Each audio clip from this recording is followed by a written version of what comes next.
The advice and opinions expressed by the host of Autism Live and her guests are meant solely as suggestion and should not be in any way construed as child-specific advice. The Center for Autism and Related Disorders advises working with a board-certified behavior analyst who has experience with autism before starting any intensive behavioral intervention. Any choices you make in determining your child's treatment are completely at your own discretion.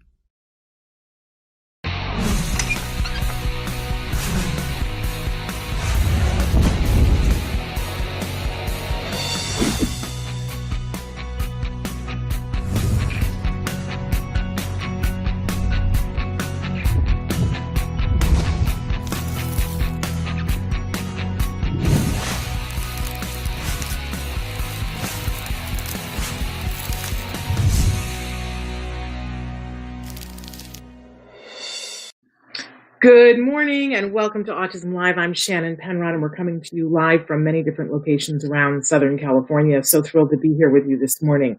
I think my computer time is off. Draven kept asking me if I was ready to start and I'm still showing it's not 10 o'clock yet, but my clock says we're late. So my apologies for being late, y'all. But we're here. We're going to be with you live until the top of the hour and we're excited to be here with you and to hopefully provide some information and inspiration because that's what we're about here. I want to remind you that there are many different ways to watch the show and there are many different ways to participate. So Traven, if we could put up that graphic that shows them all the different ways, that helps me because there's so many ways now. I get lost in it. So now on the bottom, autism-live.com, but I'm being told this morning that you can't get there directly. So we're going to check into that. But there, if you just Google Autism Live, it will give you a link that does work. So I don't understand that, and I will find out about that before the end of today. But if you get there, you can watch the show live there and also to take a look at all the videos that we've done over the last 9 years. You can search them by topic. It's a really great way to go in depth with the things that we have available there. Good morning, Amanda. Also want to let you know that you can chat with us directly there. It's a little less immediate than the other ways I'm going to tell you, but if you're watching us recorded, it's a great way for you to send in a question either for Dr. Doreen or for Temple Grandin or any of our guests that we have recurring. Great way to send in a question is on the chat on autism-live.com. The toy guide is also there for last year, and we're getting ready. We're just a little less than a month away from unveiling the new toy guide for 2020. I'm so proud of it. But you can take a look at last year's guide if you want to see some really great toys for our kiddos, teens, adults, and even caregivers. So thrilled that we have that there. And the previous 2 years are also available on the blog on autism-live.com. But take a look at all the other ways that you could be watching us live. The first column is all live. The second column puts all the add-in ways that we podcast. So we are live on YouTube, Facebook, Twitter, and Periscope, and you can see all the different ways that you can connect with us there. And if you are writing into us on any of those 4 platforms right now, we are able to get your comments almost immediately because Traven, our producer, is amazing and brave, and we're doing this new format. We are still working out some kinks, and I beg your forgiveness and patience, but I think we're all enamored of the things that it can do. But take a look at that second column. That's just some of the ways that you can catch up on us in podcast form. iTunes, Apple Podcasts, Spotify, iHeartRadio, Ghana, Amazon Music, which is new. Check it out. Audible and Deezer. Those are just some of the ways that you guys can connect with us when we're not live. But we are live Monday through Friday. And I say that with a little bit of an asterisk. We're usually live. Sometimes we play reruns. But almost always we're live Monday through Friday. And we're live from 10 a.m. to 11 a.m. Pacific time, which is 1 p.m. to 2 p.m. Eastern time. And I know that those of you, I've lived in the Midwest and in Mountain Time. I know you're used to doing the math. So that is when we are live. If you ever want to catch us live and interact with us, we really love it. It's our favorite thing is being interactive with you. But again, Our whole mission here is to provide information and inspiration. We like to remind you at the start of the show that we have lots of experts that are here on the show in lots of different categories, right? I'm not one of them. But I believe that this show needs to be for that whole greater autism community that starts, of course, with individuals on the autism spectrum. They are the beating heart, the core of our community. Nothing without them, correct? But on our show here, we like to include everyone who loves those individuals, that they are a part of the conversation as well, because together we're all fighting for the rights, the resources, the dignity, all of the different things that people on the spectrum are entitled to, and we want to help them to get to. Even if that's just being an ally and supporting and saying, you know, of course you have the right to that. Hello, Nad. Hi from Ireland. Oh, we have so much to talk about. I got my 23andMe back. I have got to get myself to Ireland. You know, my whole life I was told that I have Irish relatives and that I am from, you know, our people are from Ireland. My goodness, my first name is after the family name, Shannon, right? Then I did some genealogy.com and found out that we're mostly Scottish. And now I got my 23andMe, and turns out, guess what? My family was right. We're mostly Irish. So I got to get myself over there. As soon as Ireland will allow people from America again, I've got to get myself over there. So thrilled that you're here with us. Welcome, welcome, welcome. We might be related somewhere in the very distant past. But anyway, thrilled that you are here. So as I was saying, we have lots of experts that are here on the show. Guess what? I'm not one of them. I have been hosting shows about autism now for over 10 years, well over 10 years. I think we're at the 12-year mark, because I used to do a radio show called Everyday Autism Miracles, which is still available. You can go find those old episodes. Those were the early days, yeah? But had some pretty impressive guests. And now I've been hosting Autism Live for over 9 years. So I feel like I've interviewed a lot of people, and that doesn't make me an expert, but it makes me slightly informed, yeah? And I'm also a parent. My son was diagnosed with autism at the age of 2.5, and I am so lucky.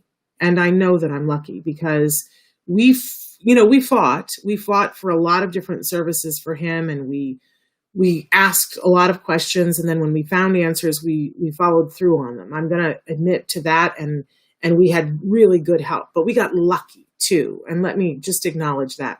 And so now my son is 17, and he does not have any disabling effects from autism.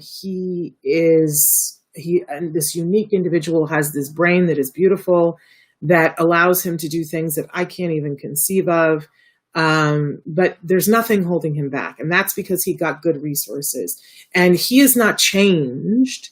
That is not what happened because of the good resources. Nobody changed him. He's exactly who he was all along. They just gave him ways to connect to the things that were important to him and ways to learn with the brain that he has. They didn't change his brain. And I just want to say that. And we're so proud of him, and we're so proud of the individuals who helped him. And I know, we talk about the Center for Autism and Related Disorders here on the show, but those are the people who helped him. They are not the only ABA provider out there, but a lot lately you guys have been writing in about, what's the difference between good ABA and bad ABA. And some people don't know that there's a difference, that they think it's all bad ABA. I just want to let you know that we participated in good ABA, and it was the best thing that we will ever have done in our lives. I mean, it just doesn't even matter what I could do everything in the world now. It won't matter. It won't be as good as not that it doesn't matter. I don't mean that. It will never equal what we were able to do and the closeness that my family has as a result of that good ABA. So I know that Ireland is beautiful. I've got to get myself there. Would you believe I've never been? That's just shameful. Shame on me. Hello from Maine. Thank you so much for all you do for us autism families. Thank you, Robin, for being here, and welcome from Maine. Maine is a beautiful state. Oh my goodness. So thrilled that you're here. And all of you can be writing in right now. We love shout outs. We love when you tell us where you're from. It just, I don't know, gives me goosies, right? But in any case, we're here, and don't expect me to be an expert, but I will give you my what I call informed opinion, which is not an expert opinion. As long as we're clear on that, we have the ground rules and we can do everything that we want to do here. By the way, we like to start Mondays with something we fondly refer to as the jargon of the day. This is when we take on one word, one phrase, one acronym. Now, here's the funny thing about this. When we started the show and I was asked to come in and what would I do if I had this kind of a format? And the first thing I said was, we've got to do jargon of the day. Because the jargon so often was sinking my battleship. And I knew that when I got a jargon term, it helped me so much. And so we've had jargon of the day from the beginning, but the intent was to help caregivers who are overwhelmed in the early days of diagnosis with these experts who are so well-meaning, but speak this whole other language. The irony here, though, is that now the experts train their newbies on our jargon. How hilarious and full circle is that? But we welcome all the colleges and universities that are using our jargon of the day. Come on, come with us. And they tell me it's helping them because we give you the actual definition. We use their terms, then we make fun of them. Even though we love them, we make fun of them. And then we give a working definition so that somebody who's walking in first day, who doesn't know and hasn't taken all the psychology classes. And I took a lot of psychology classes. I never heard today's term once in a psychology class. Of course, that was a long time ago and there weren't as many people on the spectrum. You know, maybe I would hear it now. But in any case, we need a way to start when we don't have a degree in psychology. So you see today's term, it is manned. And doesn't it look like somebody has meant to say man and just, you know, their thumb slipped a little bit too far, right? Right? Or, you know, I always think it's like short for Amanda. We're just going to call Amanda, hey, Mand, how you doing, Mand? What's new, Mand, right? No, that is not what it means. And this was probably, after all the run-of-the-mill autism terms, once we started ABA, this was probably the first jargon term that just tore my ticket because ABA people use this term like it's something everyone knows, that you're down at the Kroger and people are like, oh, have you manded today? Well, when I was manding the other day, yeah, right. Nobody uses this term except for psychologists. So let's take a look at what manned means because it's really important. This is the whole reason why we do jargon, because even though these terms are wild and woolly, they're important. So the mand, this is our actual definition, so I have to use my elevator voice. The mand is a type of verbal behavior that is controlled by a motivating operation. And then we get a little explanation here, deprivation or an aversive state. Gosh, I'm glad you cleared that up.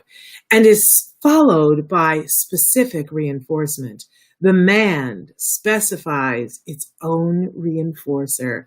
And ladies and gentlemen, this is the entire reason why we do jargon of the day. Because if you understand that on day one, when your child has just been diagnosed with autism, it means that you have a bunch of letters after your name and that you already have an advanced degree in psychology. And most of us don't.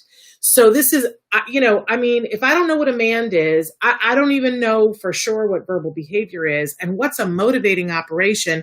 And why do you think telling me the deprivation and aversive state clear it up? Because it doesn't.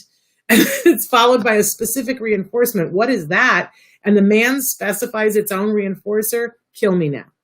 Right? Like I can't make heads or tails. It's like, I know that those are English words and you put them together very artfully, but what in the hey, nanny does that mean? What does it look like? Okay, so let's move on to our working definition and see if we can answer some of these questions. So manding, what I want you to remind yourself when you think about the word command, when you command somebody to do it, the mand is part of it, right? And that's going to help you to know what this is. Manding is requesting, demanding, or asking for something. So when we're teaching someone how to access language, verbal behavior, and by the way, verbal behavior is communication. It is not always spoken. So let's be clear about that. When we're manding, we're engaged in verbal behavior and we're asking for something. And we can ask for something in lots of different ways, right? We can hold out our hand and do this, right? Give me, give me, give me, give me, right? That's verbal behavior. And that is a mand because I'm requesting something, right? I can also sign for it. And, when I can say more, right, that is verbal behavior. And this is a man because I'm asking for something. And that's all very important. And we always want to be encouraging all different types of communication. But when we're talking about autism, of course, for caregivers, the height that we are always wanting, of course, is vocal behavior. We want our kiddos to be able to request something. Isn't that true? I think, I think I can speak honestly that at some point, every parent wanted this. And some parents make their peace with the fact that their child is not going to be able to do that, but that comes after a lot of trying, right? And we've learned that over the years that more and more people on the autism spectrum can get to vocal behavior if we do enough of the right things. And enough of the right things means, first of all, giving people functional communication. And you'll see this is a big topic this week, right? They've got to have a way to communicate, even if it's not vocally. And we're not going to give up on the vocal, but we've got to give them a way to communicate. So we might give them a picture icon system where they point to the little icon that has juice on it and they point to it. This is verbal behavior because I am requesting juice. I can hand it to you too, and that's verbal behavior. That is a mand, right? When we're going for vocal speech, though, we want for the child to have some approximation, some sound that goes along with the request. So in the beginning, all children, no child comes out of the womb speaking. They go through a process where they might go, when, because you're holding the bottle and the baby goes, or the toy, which is a form of saying, give it to me, right? And over time, that shapes into give or want or toy or juice or whatever the word is, right? And when we have kids that are, and I hate the term, but when they are typically developing, that is the norm, that we shape this behavior. If you've never seen it, I refer to it all the time on the show. There was a TED Talk where a scientist had, his wife was pregnant and he got a grant so that before the baby was born, they tricked out their whole house with cameras and with the ability to record so that they could record this child's development. And afterwards, when the child was, 2.5, 3 years old, they took every single time that the child had attempted to say water, all the approximations, and they put it all, and they edited it all down end to end. So it was 2 years worth of approximations, but it's fascinating because you get to see like the time lapse of how did this child first get to the point where their first time that they manded water and it was intelligible as the word water. And you hear that there's probably 1,000 different times that the child said, until they got to the point where they said water. And for me as an autism parent, and let me reverse that because I'm trying not to use that phrase anymore. As a parent of someone who was diagnosed on the autism spectrum, it gave me so much information about, we still have to go through all those phases with our kiddos, right? And that we shouldn't expect things to be overnight once we find the method of working on this. But let me clue you into the mand is one of the biggest ways that we get in there and get a kid to use their voices, because you know how the part of the definition that said the man specifies its own reward, because I'm asking for what I want. And the reinforcement is that once I've asked for it, you give me the thing I want. And that makes me want to ask again.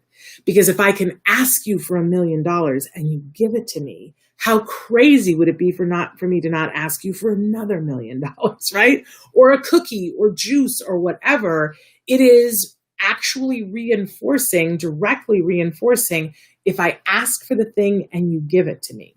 Now with kiddos on the autism spectrum, this does not happen in the traditional way, but it still can happen.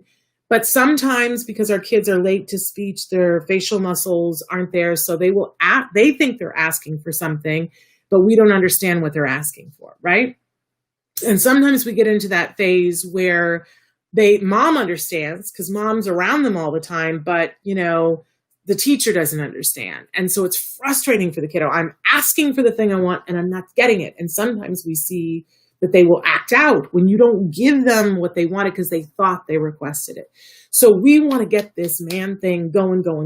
And we want to make sure that they get reinforced. You ask for it, you get it. You ask for it, you get it. You ask for it, you get it over and over again. Now, sometimes that might mean you have to take something that they want a ton of that isn't necessary. Like, you don't want to give them 700 gummy bears, right? Sometimes you got to be smart and cut those gummy bears up. So if they say, bear, you give them a part of a bear, not the whole bear, a part of a cookie, right? But you want to, in the beginning, we want them to be demanding hundreds of times an hour because it really cements, I speak, I get, I speak, I get, I speak, I get. And it gets that practice going. And if they get rewarded enough, they let other forms of communication like tantruming go. My goodness, if I can ask you for juice and I get it and I don't have to throw myself on the floor and hope that you'll understand that that's what I mean, I think I'll ask for juice. And again, in the beginning, the child may just say, and that's enough. And we give them the juice. And then we lengthen it and have them say, okay, say juice. And, whatever it is so that we shape that behavior. But manding is important. Manding is a right that we all have on this planet to be able to ask for what we want. It's got to be in place. And I want everybody who's watching right now to think, let's start with do I have the ability to ask for what I want and need? Do I have that ability? And what is standing between me and doing that? And then ask yourself, if you love someone on the autism spectrum, do they have the ability to do that right now? And if they don't, we have to work on that. And I hope that, for the caregivers that are watching, I know that in our heart of hearts, we all want our kids to speak. I don't want to take that away from you. At all. But I want to say to you that this week we're going to be talking about how important it is that we give that functional communication one way or the other. We can't hold out on other forms of communication because we're holding out on speech. Yeah. And by the way, statistically, the studies show that is the quicker way to speech is if someone is not getting speech right now and we've tried and we switch to functional communication, they will end up getting to speech faster than the kiddos that we just try to slog it out with them. I don't think it's fair. So yes, Parker, that is some major Big Brother stuff. The scientist, he agreed to it and his wife agreed to it. And they show you these cameras from above and you can watch all the places, like they speed it up and you can see all the places that the child said water so that they can say, look, he says it more by water sources, which is kind of crazy. And I don't know what happened with this. I need to look up that scientist. Probably should try to get him on the show. He wasn't talking about autism, but he was talking about the development of language. And I was like so enthralled because this is what we need to know to be able to help more and more people to get to functional communication, right? So anyway, I should look and see what he's done with that study in the last few years, because I think it was a 5-year study that they were going to videotape his kid for 5 years. And don't you want to know what his kid thinks about that now? Because his kid is probably like 10, 12 now. I need to look it back up. In any case, let's move on to our question of the day. You ready for this? Our question today, I don't know what it is. Oh, what do you want? So if we're talking about manding and we're talking about being able to request what we want, what do you want? And you can take it literally or existentially. What do you want? I know what I want. I'm not going to say it here. I know what I want, and I know it's what a lot of people want. But write into us. Tell us what you want, and you can guess what I want.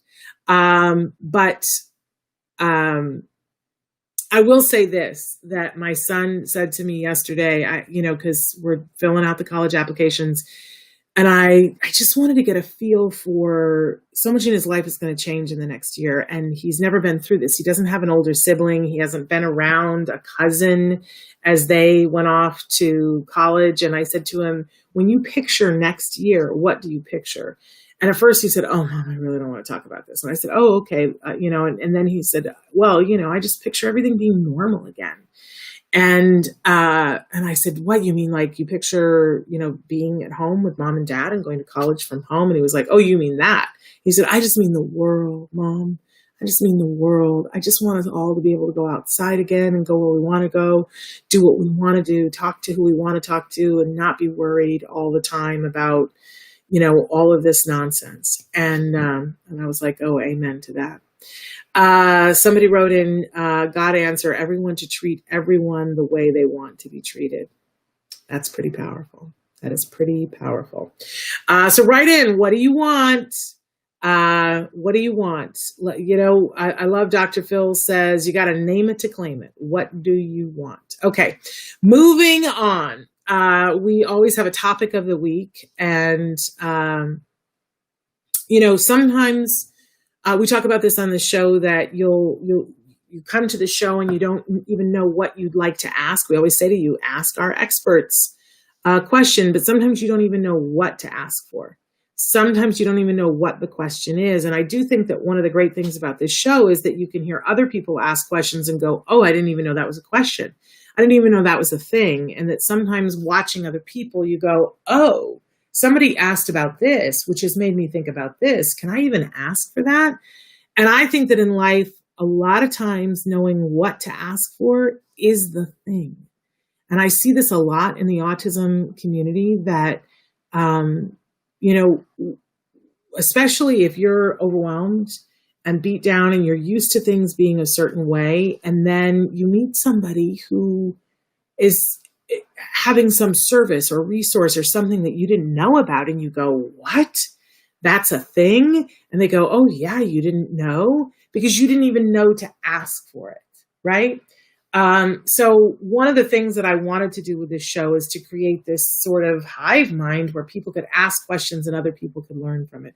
So never fear that what you're asking, because I know sometimes I feel like, I think this is probably a stupid question. I don't think there is a stupid question. And I think that when you ask questions, it helps all of us to learn.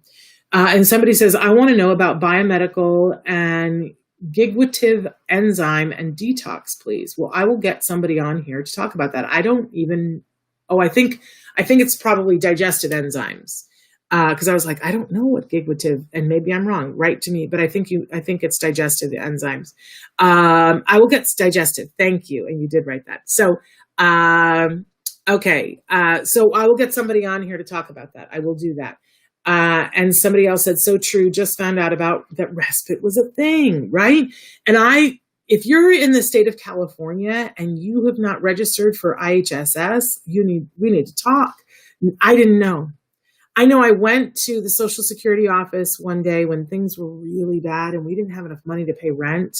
And I spent the day there and I filled out all the papers. And at the end, they said, no, you own 2 cars that we were paying on. And they were like, if you don't give up one of your cars, then you're not eligible for anything. Your income is low enough, but you still own 2 cars.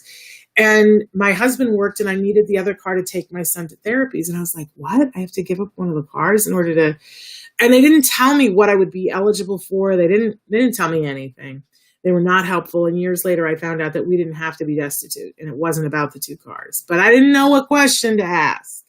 So, you got to ask questions. And what I always like to do in a meeting is say to somebody, what question should I be asking? And that in life has helped me out a lot. Okay, somebody wrote in a question, but I have to go to the app to see because you guys are writing in too fast now. Not too fast, just too fast for me to follow. I was denied adult services because I had too much money in my savings. And I think that is going to be changing very, very soon. And it depends on which state you're in. IHHS and respite is used for what kind of kids because autistic, and what is it exactly? So in the state of California, they have many different things. They have the regional center, which helps to connect you to some things, and it's changing. That's why I'm being vague, because it's in the process of changing. And so some people are on one plan and other people are on another plan. But once you're a regional center client, then you can apply for Medi-Cal. And first you apply for Medi-Cal and you will get denied because you make too much money, and that's normal. and then you apply for disability. It used to be you could just apply for the disability form, but now they make you go through the means test. I don't know why. I think just to kill time. I don't mean to be mean about that, but I think sometimes they just put up hoops because it costs them money, so they have to make sure that you really want it, which is not a great thing, but a reality. So once you have Medi-Cal, that gives you more respite from the regional center, and you don't have to contribute to it. If you just have the regional center, you have respite, but you, according to your income, you have to contribute. Maybe you pay 20% of what it costs for the respite worker. If you have Medi-Cal, you don't pay anything, which already is a savings. Once you have Medi-Cal, you can apply for IHSS. And what that does in the state of California is you have to apply for it. It usually takes a year and sometimes more, probably more in COVID. They come and inspect your house, and they interview you and the people working with your kiddo, and they try to see, like, how is your life different than someone who has a typically developing child of that age. So let's say you have a 5-year-old, and you can't just leave 5-year-olds by yourself, and you still have to prepare their food, right? So that's not out of the ordinary. But if you're still paying for diapers because your 5-year-old isn't potty trained, well, then that's over the norm of what, and you have to go get the diapers, and you have to pay for the diapers, and so on and so forth. If you have to take your child to ABA therapy, your friend down the block with a neurotypical 5-year-old is not having to do that. So you have to pay for your time in the car and the gas to get there, right? And to go pick them up. So anything that's over the norm of what you would have to do for that child, they will pay you. They will pay for the diapers. They will pay for your time in the car. They will pay for your gas. And different, depending on the needs of the individual, they will pay you for taking care of them, because they know that if you didn't have to do that, you could be out making money. And the whole point is to keep the family together. And some families have to put their child in a placement because they simply can't afford it. So the state says, we'd rather pay you. And that is what IHSS is. And I'm sure that someone within the sound of my voice didn't know about that and needed to know about that. So thank you for asking. It's the right question to ask. Okay. I think Bonnie is here and waiting, and I don't want her to wait. Sorry about that, Bonnie. So Bonnie Yates is a special education attorney with a law office, owner law offices. And is it winter where you are? Oh, you're giving away everything. I'm not telling you. You're stealing my show. Here we would not be wearing a ski cap. What if I was like fresh off of a bank robbery or something? You are so funny, and I enjoy you so much. So let me say some nice things about you. As I was saying, Bonnie is a special education attorney of the highest caliber, and she is with the Tollner Law Offices. Tell us a little bit about Tollner Law Offices, Bonnie. Good morning. Tollner Law Offices is an 8-attorney firm. We cover all of California, Arizona, and Nevada. And we like to do all kinds of disability-related work. So if you have a problem with your district, if you have a problem with the regional center, if you have a problem with the college boards for accommodations, if you have a problem with your university, we would love to talk to you about any of that. Shannon put up the website. We offer a free consultation to anyone in California, Arizona, or Nevada. And if you aren't in any of those states and you need help, I would direct you to www.copaa.net, which is a good organization that has an attorney directory. Also, we give general legal advice on this program. And so you probably have a specific problem that will be better addressed by consultation with an attorney in your state. But what we're doing here is we're getting to a lot of the essential stuff about special education law in the hope that as you understand it better, you will be able to advocate even more effectively. Yes. There was a thought behind the hat. The first thought, there's also this is when you can't see people from, there's also a scarf. So the first thought was it's a holiday, so I don't have to wear, professional clothing. The second thought was, since COVID started, everything has gone virtual. It's really changed the way we practice for the better and the worse. So I am in New York State working virtually because my grandson is here. And I might not have this opportunity again once we go back to what Shannon's son is talking about and we're all normal again. But the thing that I wanted to tell you about being virtual is it's been negative and it's been positive. I think one of the positives is it has allowed us to extend our geographic reach to everywhere in the state of California, including places where it's been hard for people to find counsel. That's one thing. Another thing is it's cut down on the cost of things for parents because we have no travel time. And typically when we travel to IEPs or mediation or due process hearing, we're in an urban city and it does take us time to get from point A to point B. So that's been interesting. It's also been, in some ways, a little easier sometimes to actually stay on top of things in the screen format, although that might sound counterintuitive. The other thing is they're recording everything off of the Zoom, so there's a recording of everything. And then, you can get into the more unprofessional aspects of things, like I don't think anybody wears heels anymore. I think we all wear, wool socks or something.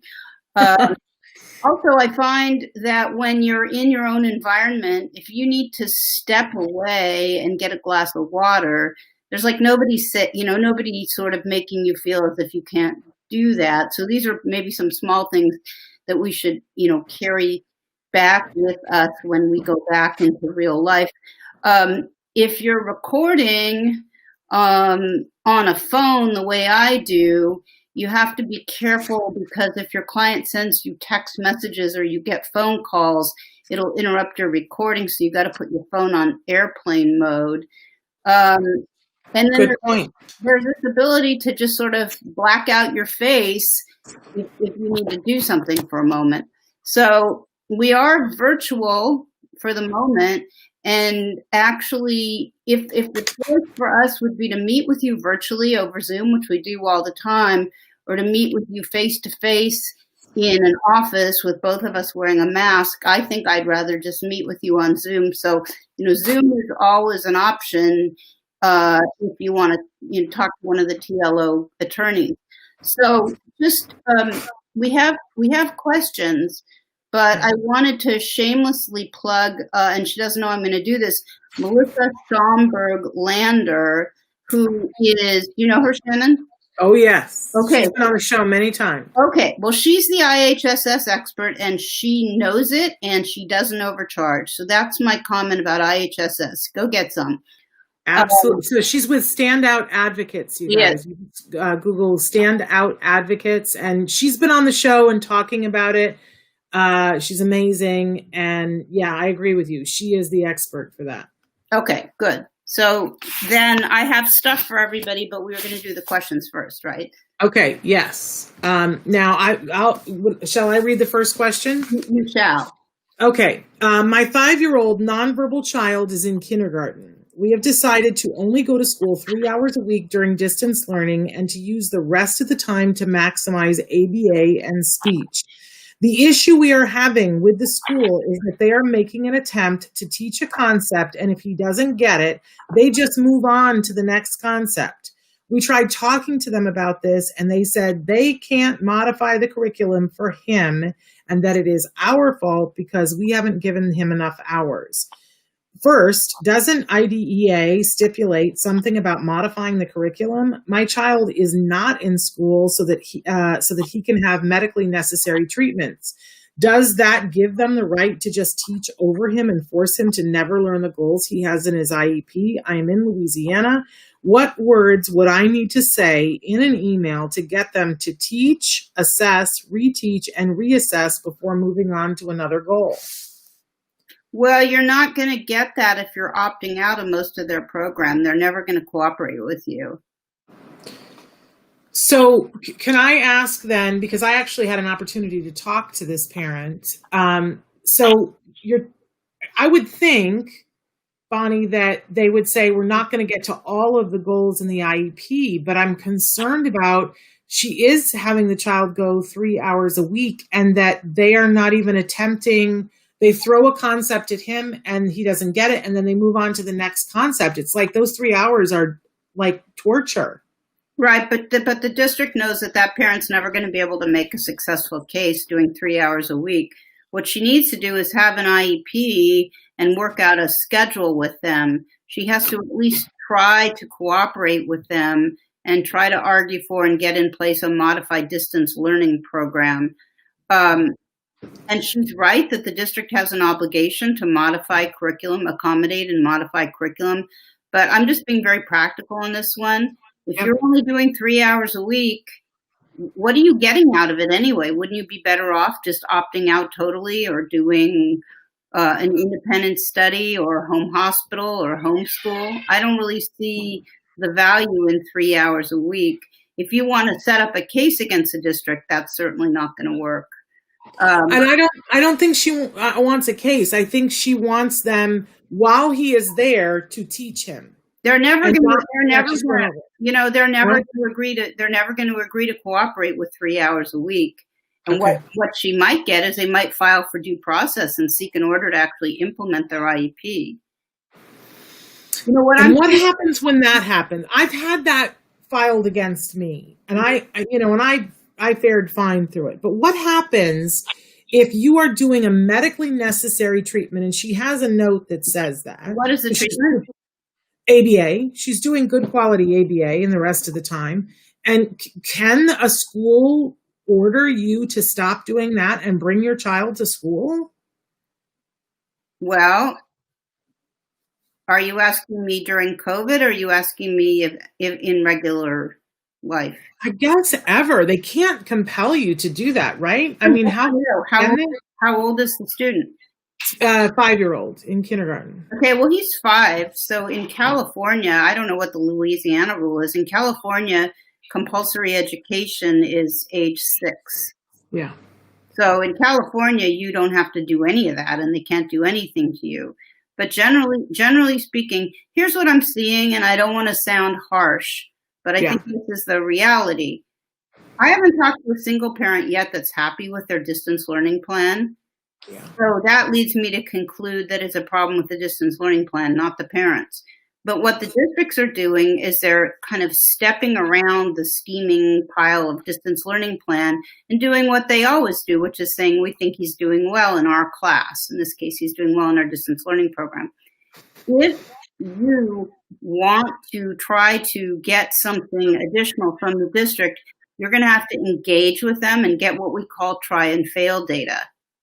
And I can tell you in California, there are a lot of parents that are really unsatisfied about their public education, and they want a private school program, and they want the district to reimburse them for it.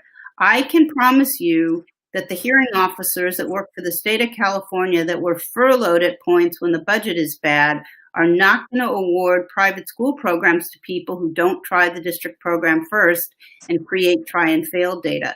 So that's why I'm being so dismissive and saying 3 hours a week. You don't have to do it at all. Shannon asked what happens if they file against you. Well, if compulsory education doesn't start till 6, this may or may not apply. But generally, when the district files against you, they're going to have a hearing. They're going to present what their offer was, and they're going to try to get an order to force you to let them implement their IEP. Yeah. So either you should just opt out totally because he's 5 and do an ABA program for a year. And if, in fact, your ABA program can interface with some kind of online curriculum and you can do your academic learning, you'll probably get more out of that than a year of public school anyway. I agree. I agree with that. Okay, well, let's see what Mom says to that. I want to address a couple of things that when we were talking about IHSS, people want to know, is that only in California? That particular program is only in California, although some states have something similar, and I'm not as well versed in that, to be honest with you. And Holly Rose wants to know if she can ask a question. You can always ask a question in the way that you asked that question. And sometimes with Bonnie in particular, we like to give her time to ruminate on the question, but write in your question. Let's see if we have time today. And if we don't, we'll get to it next week. Okay, next question. My son is in a SPED class in LAUSD. He hates it and is really struggling. I sat in on class the other day and I am so angry. I feel like it is torture for these kids. The teacher leaves all of the kids' mics on all of the time, so they are all hearing every stim, every background noise in every household. I think this would make anyone stim more. What are my options? I feel bad for having forced him to do it for this long. Well, for the foreseeable future, LAUSD is not going to offer anything other than its distance learning program. So your options are get out or try to force them to accommodate you better in the distance learning program. I mean, it seems possible that you would be able to ask them to unmic people and manage the noise better. Generally, what I'm recommending, though, for people if they're in a distance learning plan is to call an IEP, talk about what isn't working, and get the district to address the concerns and try to fix it. Because then if you want to do something different, you'll have the justification to do so. Something I'm going to say on the air, which gives me great pleasure to say, is that every parent that's at LAUSD and in special ed is pretty bummed out about it, at least the ones that talk to me. But what I say is, oh, I love LAUSD. And they're like, well, why would you say that? And I say, because they don't have the time to really defend their cases and they settle with almost everybody and they just don't have the energy to fight because they have too many battles. So if you're in LAUSD and you want to change it up, there's a pretty good chance that A, their IEPs are crap and full of mistakes. And we could have a whole meeting about LAUSD IEPs and how fun they are to pick apart. So you actually have options in LAUSD, but it's kind of said from a very lawyerly perspective, like, gee, Bonnie, you're saying it's great that LAUSD programs are so bad because it's so easy to sue them. But the answer is yes. And then, hopefully you're going to go to a non-public school or you're going to have some different kind of environment that's actually going to be more beneficial for your child. So I will go on loving LAUSD because every time I do one of their cases, I'm just like, wow, where did they get that? Yeah. And it should be said, I mean, there are some school districts that I'm aware of, I'm not going to name names, that also provide, not great services and not great IEPs, and they spend all of their money defending it. Yeah. And that is a special ring of hell because your child isn't getting what you want. And what they should be getting, what they legally have the ability to do. And instead of paying for your child to have the right services, they're paying lawyers these big retaining fees to fight you. And that to me is worse. You get an interesting kind of synergy because some of these aggressive districts also have very aggressive attorneys. And some of these very aggressive attorneys, and I'm not sure I wouldn't name their name on the air. It might be fun to see what happens. But they give their clients bad advice that has the effect of providing the attorney with a bunch more work to do. I think the special ed directors feel beaten up by the system, and sometimes it's just like a relief to them to feel like some really aggressive attorney has their back. So yeah. I mean, I would be able to tick off a bunch of districts that are very litigious, and that involves doing things like filing cases against parents, reporting parents to DCFS, having SARB hearings. I mean, challenging parents when parents ask for an IEE and they file against them. So if you're in LAUSD, we have ways that we can help. And, we're not the only attorneys that can help. I think the consensus among attorneys is we'll take LAUSD any day over some of these other districts because, it's probably worth talking about the structure of LAUSD for a minute. It's interesting. They don't actually have attorneys that do the mediations. They have specialists that are former educators who know whatever they've learned on the job, but they're not attorneys. And so it's easier, I think, to go up against them. And also because LAUSD is so big, nobody takes any particular case personally. They're very removed from the school at which it happened. unlike in a small district. You go in there on a Monday and they've got their stack of filings for the week like this. They can't, they just have to like move the merchandise. They can't get personally attached to the result. So there's a huge impetus on their part to settle. And that really does work to the client's advantage. And I would say that we get among the best relief for clients in any district at LAUSD. They pay for more services and they pay more attorney's fees. And it is the second largest school district in the world. It's big. It's big. And for those of you who are like, what is LAUSD? It's Los Angeles Unified School District. So thank you. Okay, last question I've got here. Are we done with that one? Yeah. Okay. Last question. At my wit's end, I have 2 children in distance learning. I have one son in first grade, neurotypical, and my oldest son is in a SPED third grade class. We are full distance learning in New York, maybe hybrid soon. Not sure if that will be better. Right now, I can't have both kids in the same room. The noise levels and distraction, no way. So I have them in 2 different rooms, and I feel like a mad waiter running back and forth.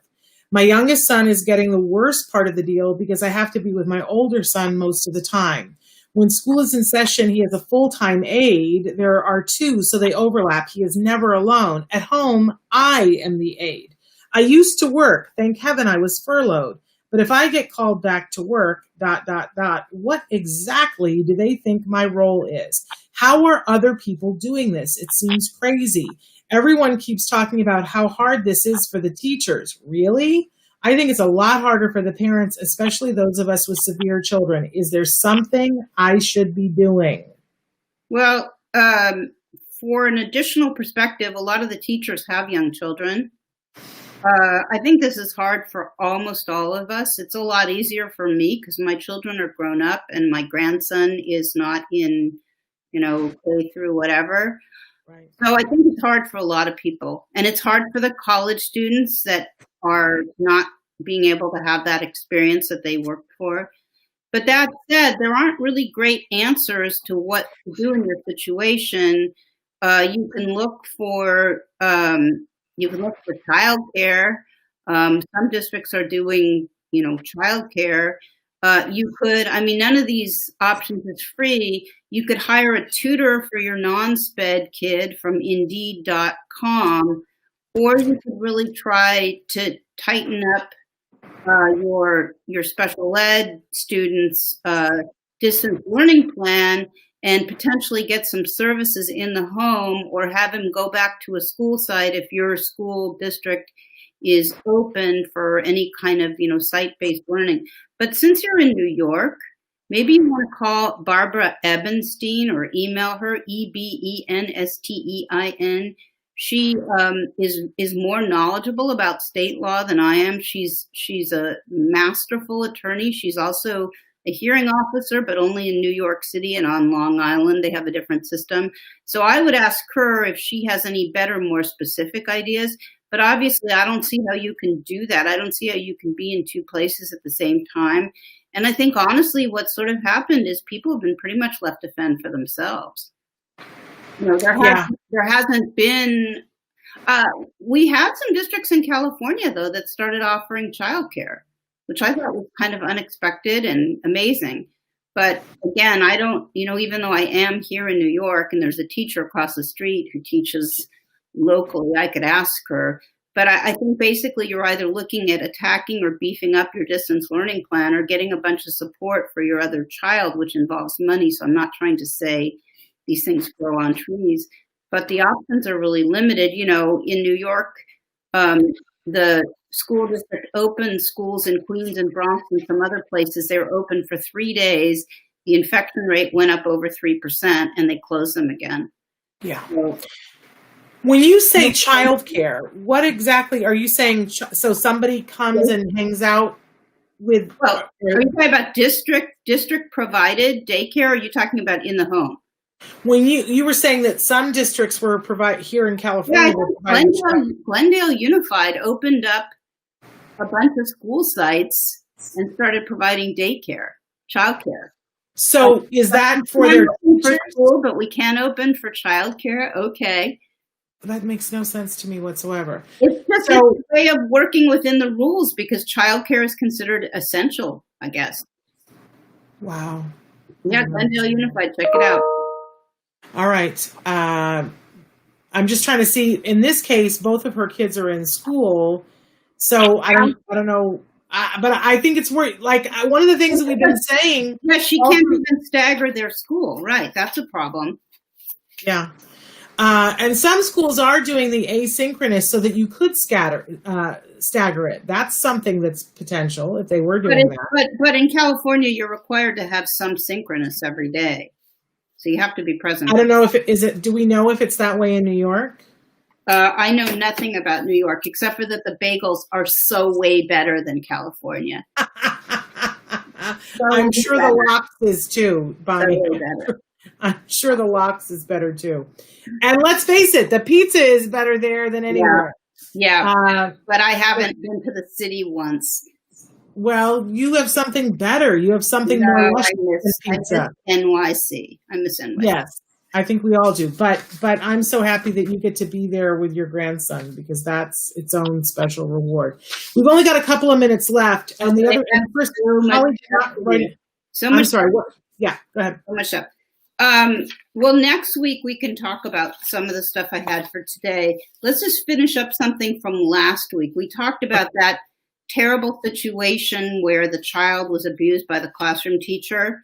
Yes. And I said I wanted to talk about the law on behavioral interventions. It's state by state. So I'm talking about California, but I think it'll give you a feel for things if you're in another state. Anytime I throw out one of these code sections to you, you can just, dial them up on Google. So in this case, you'd put in California or CA education code. It's section 56521.1. And that section is about emergency behavior interventions. And if you were on last week, you'll recall we talked about whether the teacher's interventions that she used were permissible or impermissible under California law. And the interventions were putting the child outside to nap unsupervised on a dirty rug and taking the child out of the classroom and shaking him repeatedly because he felt he wasn't paying attention. And the administrative law judge talked about the fact that it's illegal that use interventions that isolate and leave the child unsupervised or cause pain or result in a denial of human dignity to the person who's the recipient. So here's what the law says. In other words, those were not permissible emergency behavior interventions, okay? So emergency interventions may only be used to control unpredictable, spontaneous behavior that poses clear and present danger of serious physical harm to the individual with exceptional needs, like the child might be engaging in self-injury, or others, and that cannot be immediately prevented by a response less restrictive than the temporary application of a technique used to contain behavior. So right there, before we even go on, you see that there's a weighing process, and this is only going to be justified in an extreme emergency situation. Emergency intervention shall not be used as a substitute for systematic behavior intervention plan that is designed to change, replace, modify, or eliminate a targeted behavior. C, no emergency intervention shall be employed for longer than is necessary to contain the behavior. A situation that requires prolonged use of an emergency intervention shall require the staff to seek assistance of the school site administrator or law enforcement agency as applicable to the situation. Emergency interventions shall not include 1, locked seclusion, 2, employment of a device, material, or object that simultaneously immobilizes all 4 extremities, except that technique of prone containment may be used as an emergency intervention by staff trained in those procedures, an amount of force that exceeds that which is reasonable and necessary under the services. To prevent emergency interventions from being used in lieu of planned systematic behavior interventions, The parent, guardian, and residential care provider, if appropriate, shall be notified within 1 school day if an emergency intervention is used or serious property damage occurs. A behavior emergency report shall immediately be completed and maintained in the file of the individual with exceptional needs. The behavior emergency report shall include name and age of the student with exceptional needs. Sorry, what happened here? I just got a phone call. Where's the Zoom icon? Help! Oh no. Sorry. Can you still see me? I just want to finish this and go. Yes. Okay, good. I'm going to finish. Okay, so the setting and location of the incident, the name of the staff or other persons involved, a description of the incident and the emergency intervention used, and whether the individual with exceptional needs is currently engaged in any systematic behavior intervention plan, details of any injuries sustained by the individual or others, including staff. All behavior emergency reports shall immediately be forwarded to and reviewed by a designated administrator. If a behavior emergency report is written, there has to be an IEP meeting within 2 days. And basically, at that point, if the person doesn't have a behavior plan, you need to develop one. If they have one, you need to tweak one. Why did I want to talk about this? Because almost all the time, these things happen on the fly. They usually happen in situations where staff are overextended and undertrained, and the district usually, let's just say, doesn't report it to the parent. So that's why I wanted to talk about it. I realized that, again, we started the show weird because my clock is off. So I've kept you longer than you needed. That's why your Zoom rang. So we really quickly need to close the show and let you go. Thank you for that, though, Bonnie. But Tolmer Law Offices, people can contact you if they're not looking for services in California, Arizona, or Nevada. You recommend COPA. COPAA.net. COPAA.net. Bonnie, thank you so much. If you have questions for Bonnie, write them in for us and we'll get them to her for next week. You guys, have a good one. Thank you. Bye-bye. We're out of time, you guys. We went over. I apologize. We started late, so I guess we're even. We'll be back tomorrow with the best of Temple Grandin.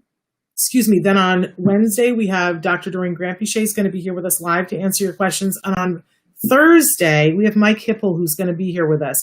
It is AAC Awareness Month. This is the month where we're bringing awareness to augmentative devices for communication. And so Mike is going to be here with us on Thursday, and he's bringing a special guest with him. We're thrilled and lucky to have him here and talk about this really important form of communication. So that's going to be on Thursday. And then on Friday, let's talk autism with Shannon and Nancy. That's all the time we have for today. Sorry I kept you guys late. I will be back with you live on Wednesday morning, but don't miss Temple Grandin tomorrow. We're showing more interviews, things that you guys may not have ever seen, because we've done so many interviews with her up to date. So take a look at that. I'll be back here on Wednesday. Until then, give your kiddos a hug from me and one for you too. Bye-bye for now. And I muted myself. Good morning. Good morning. Good morning and welcome to Autism Live. I'm Shannon Penrod and I'm here with Dr. Doreen Grampiche. Welcome everybody to Wednesday and welcome Dr. Grampiche. Good morning and thank you. I got so excited watching. I love the new countdown before we start. I feel like we're at NASA, and you know I love me some NASA. Like we're gonna launch. I got so excited I didn't unmute myself. But thrilled to be here with Dr. Grampiche. Thrilled to be here with all of you. We're going to be with you live for the next hour, talking about autism from a 360-degree perspective. And of course, we call this segment on Wednesdays Ask Dr. Doreen, because Dr. Doreen is here with us. And if you do not know Dr. Doreen, she's an expert in the field of autism. She's the founder of the Center for Autism and Related Disorders. She is also the founder of Autism Care Today, a wonderful nonprofit organization we're going to be talking with you about more in the coming months as we get up to the holidays and all the wonderful things that they do. But she is a brilliant mind. I say, and I'm not the only one who says that she's a visionary in the field of autism. She's been able to see around corners for multiple decades now to help all of us that have kiddos on the spectrum. She's a wonderful advocate for individuals who are on the spectrum, has been talking about how important it is to look at them as individuals and look at them as whole people and see them as people who will need to experience all the joys in life, including a job, and that we all need to be paving the way for that. So she's been doing that for many, many, many years, and she's here with us for this next hour to answer your questions in real time. And we are already having lots of questions come in, which I'm really excited about. But I really want to start with one that came in the night, Dr. Granpeesheh. First we have to give the disclaimer. And I know that you wanted to give the disclaimer today. Do you still want to do that, or you want me to do it? Well, I wanted to just say that first of all, yes, it's difficult for me to give extremely accurate advice because I don't know your children, and I have unfortunately have not spent time with them. So please, when I give advice on this show, take it with a grain of salt. Let's put it that way. It's got to be general. It has to be general because you don't have eyes on. So, and that would be true of any expert. So we do need to say that. And I also, Shannon, wanted to just say that I know that there are other parents who join us on the chat, and they have advice as well. And I also want to caution our parents regarding that, because I know as a parent myself that oftentimes we think that our own experiences are very relevant to those of others. But let me tell you that as someone who's seen thousands and thousands of children, advice, you have to be very cautious about advice. No two children are the same. And so please, when folks on the chat, and perhaps they're not even parents, perhaps they're other providers, I don't know. But I just want to make sure that our families who are listening and are reading the advice on the chat, just know that we want to be giving you advice on the show as best as we can, given our very limited knowledge of your children. And we will do the best we can. Just be very cautious with the advice that's coming in on the chat, because I do also see a lot of different folks writing in different types of guidance, which might be a little confusing. Yeah, and that goes for me too, you guys. I on the other days of the week, I do a whole spiel about the fact that I host a show, but I'm not an expert in autism. I'm another parent, and it's really important that I always try to acknowledge that even though I tell you stories about my child is not the same as yours. So please listen to Dr. Granpeesheh and take your advice very carefully. I do want to just do some shout outs here that we're loving seeing Love Life here, Jeremy and Sultan.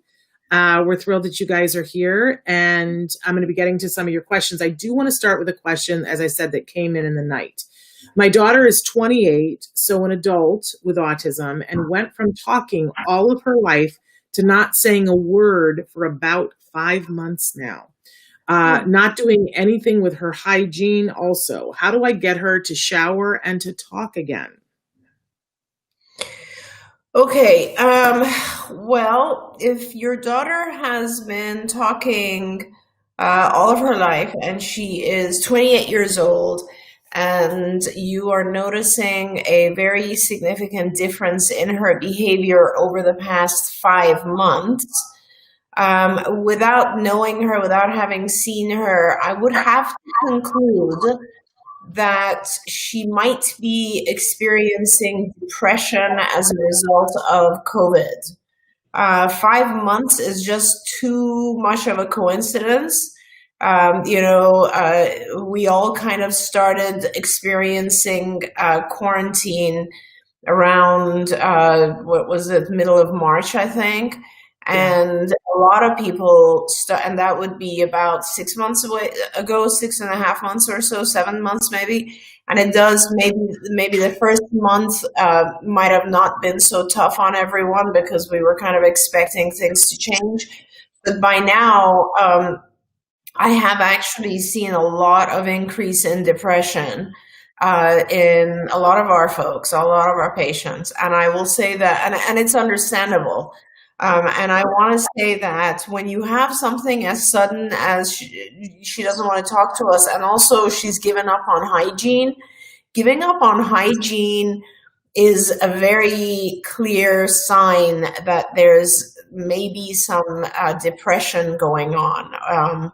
And there's, things like not wanting to take care of oneself, not wanting to get out of bed, not being motivated to do anything. Those types of things are more related to depression. So, I'm happy to give you some advice on how to manage depression, but I would really recommend that you try to get to see a psychiatrist and evaluate if she would benefit from antidepressant medication. And those medications are many, and many of them are effective right now. They would have to determine what would be which one would be best for her. These are the selective serotonin reuptake inhibitors, SSRIs, like Prozac, but there's many of them. And there's also SNRIs, which deal with serotonin and norepinephrine, which actually have a very, very positive effect on our kids. And those are things like Cymbalta. So I do recommend that you visit a psychiatrist with her. And if you have a hard time going with her, these days psychiatrists are actually both doing phone call, Zoom calls as well. So you could start that way. But I think that's where you need to go. And then in terms of what you can do behaviorally, I guess what you can do is give her very small tasks and huge rewards. So maybe one small task would be, to brush your hair. And I'm just giving that as an example because you mentioned that she's not attending to hygiene. Very small things that are easy to do, and then a huge reward. And that usually becomes the problem with depression, is that we can't find any rewards that are effective. So maybe even just start there. We do have a document that we call our reinforcement inventory. Happy to share it with you, but we need to identify if she finds anything rewarding at the moment. And if she does, then you can use that one of those reinforcers to get her to get started on getting motivated about life again. Wonderful. And since we're talking about depression, I just want to give a shout out to all the caregivers too, that not only are our kiddos sometimes dealing with depression, but we have a lot of caregivers who are dealing with depression right now. And that I do want to encourage everybody. It's really hard to be trying to help your kiddo if you're not taking care of yourself. It's that oxygen mask thing, on the airplane. And, I have said on this show, I'm usually, as open as I can possibly be, that when we started into COVID and my dear friend Joanne passed away, and I was like, oh, I'm not going to be able to do this by myself. I'm going to need to have somebody to talk to. And I've been pretty open about that. And what I love is that with telehealth, it's super duper easy and you have somebody that you can talk with. And my health insurance has waived the copay on the telehealth for mental health, because I think they know it's like going to save them a lot of money long run if they help us now. So really, really want to encourage everybody. Usually it's the one thing you don't have to get a referral for is mental health. On the back of your insurance card, there should be a number that you can call for mental health. And I really want to encourage everybody to, if you need it, take advantage of it. And even if you're not sure that you need it, if you can take advantage of it right now, it's a really good thing to have a safe place to at least talk about things with people and talk through them, because there's a lot going on right now. And for our caregivers, there's extra going on. So I want to get to some of these questions that we have here. First of all, somebody wrote in and said, I love Wednesdays with Dr. Doreen. Even when I can't think of a specific question to ask, like today, I always hear very useful information. She's a wealth of knowledge. I agree with you. And she says, thank you both for helping so many of us and our kiddos. My son is 5.5 and doing amazing. His ABA center is wonderful and he is progressing so much. He's even trying to imitate sounds now. I guess I do have a question. How can I foster this? He doesn't always get the sounds right, but I want to reinforce him without reinforcing the incorrect sound. And so, do you want to start there? Yeah, that's awesome. I love that. And first of all, thank you very much. It's very, very meaningful to me when I get reinforcers from the families. I appreciate that. That's one of my most fun things to do, is to answer questions and spend time with parents. You can reward the sounds, and don't worry right now. So usually with an ABA program, we focus on different stages of where you're shaping the behavior, right? So initially, just rewarding any sound is great. Then it's just rewarding imitations, and don't worry if the imitation is not perfect. That's kind of a later stage. So if talk to your ABA provider and supervisor and just ask and say, is it okay for me right now? What stage are we at? Are we at the point where we're rewarding all imitations, or are we past that? And are we at the point where we need to shape the imitations to be more perfect? So, and they'll tell you, and then you can engage with that. But I'm very excited for you. This is wonderful. And after imitation, you will be hopefully going to manding and tacting, which is basically requesting things and starting to shape labels of objects, which is fabulous. And I love it that he's doing that. Congratulations. Enjoy the ride. Wonderful. And she just froze on me. I hope we get her back. There she is. Okay. We have a question. Somebody is saying that their son is 3 years old and he struggles to make the L sound, as in lollipop. And any ideas? Yeah, that's okay. I wouldn't worry too much. L is a very complicated sound. It comes a little bit later. Usually L and R are confused with each other. This is one, if you have an ABA program going on, you might have therapists try to improve the imitation of the L sound. But if they can't, then this is the kind of thing that you would benefit from having a speech therapist, a speech path, work on the L sound, just because it's L and R are very interesting in the sense that it's just where you place the tip of your tongue that differentiates the sound. So if either your ABA therapists, if they can do that and show him exactly how to place his tongue in the right location to produce that sound, great. If they can't, this is the kind of thing that a speech path would do in 2 minutes. It's an easy discrimination to teach. Now, having said that, I wouldn't really worry about it just now. 3 is very young, and it's pretty common that the pronunciation of L would be difficult for kids at 3. Yeah. And I just want to say, I'm not a speech pathologist. I never worked with little kids, but one of the things that I taught in college is speech for actors and correcting where their placement of things is for adults.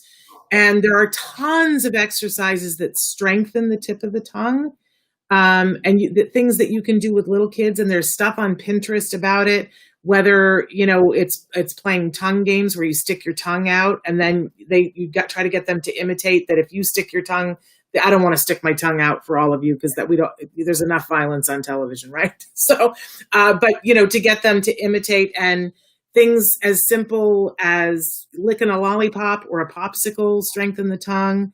We've had people put pudding on their kids' lips and have them have a contest to lick it off and do it with other kids. I mean, there's tons of exercises just for the tongue, but I think Dr. Grant-Pichet is right. At 3, it's not really something to worry about. Okay, let's move. Now that you brought that up, and I know I'm going to skip for a minute and come back, but I just saw another question come up from the mom who was talking about the child now starting to imitate sounds and whether or not she could reward love life. Yes. Yeah. So because what you were talking about is also very relevant here. So if this is a child who is already manding and tacting non-vocally and is now just starting to imitate, that's great. You should be doing a lot of these pre-verbal exercises that Shannon was just talking about. Those tend to get sound production going a little bit faster. So we call them pre-verbals, but there's a lot of these oral motor exercises, movement of the tongue, using vibrating nook inside the mouth, sticking the tongue out and all that sort of stuff. I really suggest you do a lot of that because if he's already gone to the point where he's mastered the concept of manding and tacting and even intraverbals, that's fantastic. That means you're just delayed by probably apraxia, which is kind of the movement of the tongue. So let's really give him some exercise in the mouth and try to get his vocals caught up. The other thing I would suggest you want to make sure, and maybe you already have, is to check his hearing. Because if his imitation is a little bit off from what they're trying to get him to imitate, he could be hearing it differently. So if you haven't done that, make sure you do that as well. Okay, wonderful. We're saying hi to Ryan, doing a shout out to Ryan. When we were talking about depression, somebody wrote in and said, I heard that vitamin D is good for depression. I know everyone is different. I take it because I also heard scientists say that it helps keep COVID away. And it helps during the winter months because we get less sunlight. Do you believe this also? There are things I've heard that I'm not 100% sure about, but vitamins can't hurt anyone, right? Correct. My friends, if you saw the number of vitamins I take every day, I'm a very big believer that supplements, unfortunately, because our food source is not very good. So vitamin D does help one type of depression, which does have to do with not having access to the sun. So in cold places and in like dark, rainy climates, vitamin D is always recommended. And you are right that people have been saying that vitamin D is good right now for COVID. I have also read that. It's funny with vitamin D, there used to be a lot of science and literature about how it can be harmful for the liver years ago. And then they came up and said, no, we've decided to change our minds and you can take 50,000 milligrams of vitamin D a week, which is a lot. So a lot of people take about 5,000 a day, which is about 25,000 a week, which is totally fine. And yes, you could even take double that. So as an adult. And yeah, I don't see a harm in taking a lot of vitamins unless you're going above what's prescribed. But I agree. I mean, we need our vitamins. They certainly do help. Okay, I want to go to this wonderful, we've got somebody who wrote in and said, my son is 6.5 years old, nonverbal. We live in a part of the world where we don't have much knowledge about ASD, nor do we have therapy services. They live in a small village in the north of Pakistan. And they said, coming back to my son, he loves books, especially the English alphabet, and he spends hours looking at them. He doesn't have any sense of danger, and even whenever he sees water, he gets excited and tries to jump into it. Is it common with ASD children that they love water a lot? Oh, gosh. Okay.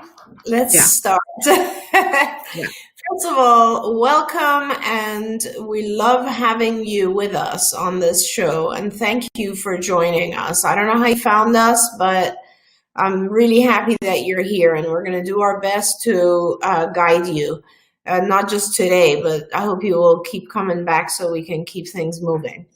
So he is 6.5 and nonverbal, and it sounds like you're kind of just starting to do some things to try to help him. You're from Pakistan. I understand where you're coming from. I'm originally from Iran, so I know that that part of the world in general is pretty far behind when it comes to understanding autism and treating autism. I know that. So it doesn't matter.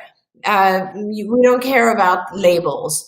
It's about identifying what your child needs to learn and then using, I guess I call it the language of ABA to teach him those things. So right now, before we get into too much on how to teach your child, I want to recommend that you try to teach yourself first. So I'd like to offer you to go to two separate websites. I would start with IBT's website, which is the Institute for Behavioral Training. And their website is ibehavioraltraining.com. Thank you very much, Traven, for putting that up. So ibehavioraltraining.com. And there, I really want you to go through the first 10 or so training modules for parents, which will talk about autism. It'll talk about ABA and what is ABA and how does it work. And then it'll start to teach you actually the basic premises of ABA and how to get your child to come and sit down, how you need to have a list of reinforcers that your child is interested in, how you can shape behavior gradually, how you break down every task. All these things are super important to learn because that's going to be the way that you will teach your child going forward, okay? And then once you've learned some of this stuff, I think your second step should be to go on another website called Skills for Autism. So www.skillsforautism.com. And there you will become a member and you will start to answer questions about your child. And you'll put in your child's date of birth and it'll start giving you questions across the board, like on everything, on language, social, play, you name it, all these different areas. And you will say yes or no. The questions are things like, can your child talk? And you'll say no. Can your child play with other kids? And you'll say no, and so on. And everything that you say no to goes into a pile of things that need to be taught. So what you're doing by answering that assessment is you are building a curriculum for your child. You're building a kind of program, right? And so you'll do all of that. There's another section on skills that's important as well. If your child has a lot of challenging behaviors like tantruming and hitting and all that, and that is what's called the CIFA, or CARDS Indirect Functional Assessments. That's on Skills website. And when you answer questions there, you'll start to learn about why your child has the challenging behaviors they have. For example, if a child hits, you might realize, oh, he only hits when we place a demand on him. So what he's trying to do is get out of the demand. Or he might hit when he's with other kids and you'll realize, oh, he's hitting because he wants the toy they have. And so you start to learn a little bit about why our kids do the challenging behaviors. And that links to another part of the website, which is a BIP builder, which is sort of a behavior intervention plan. So that section tells you what to do anytime a behavior occurs.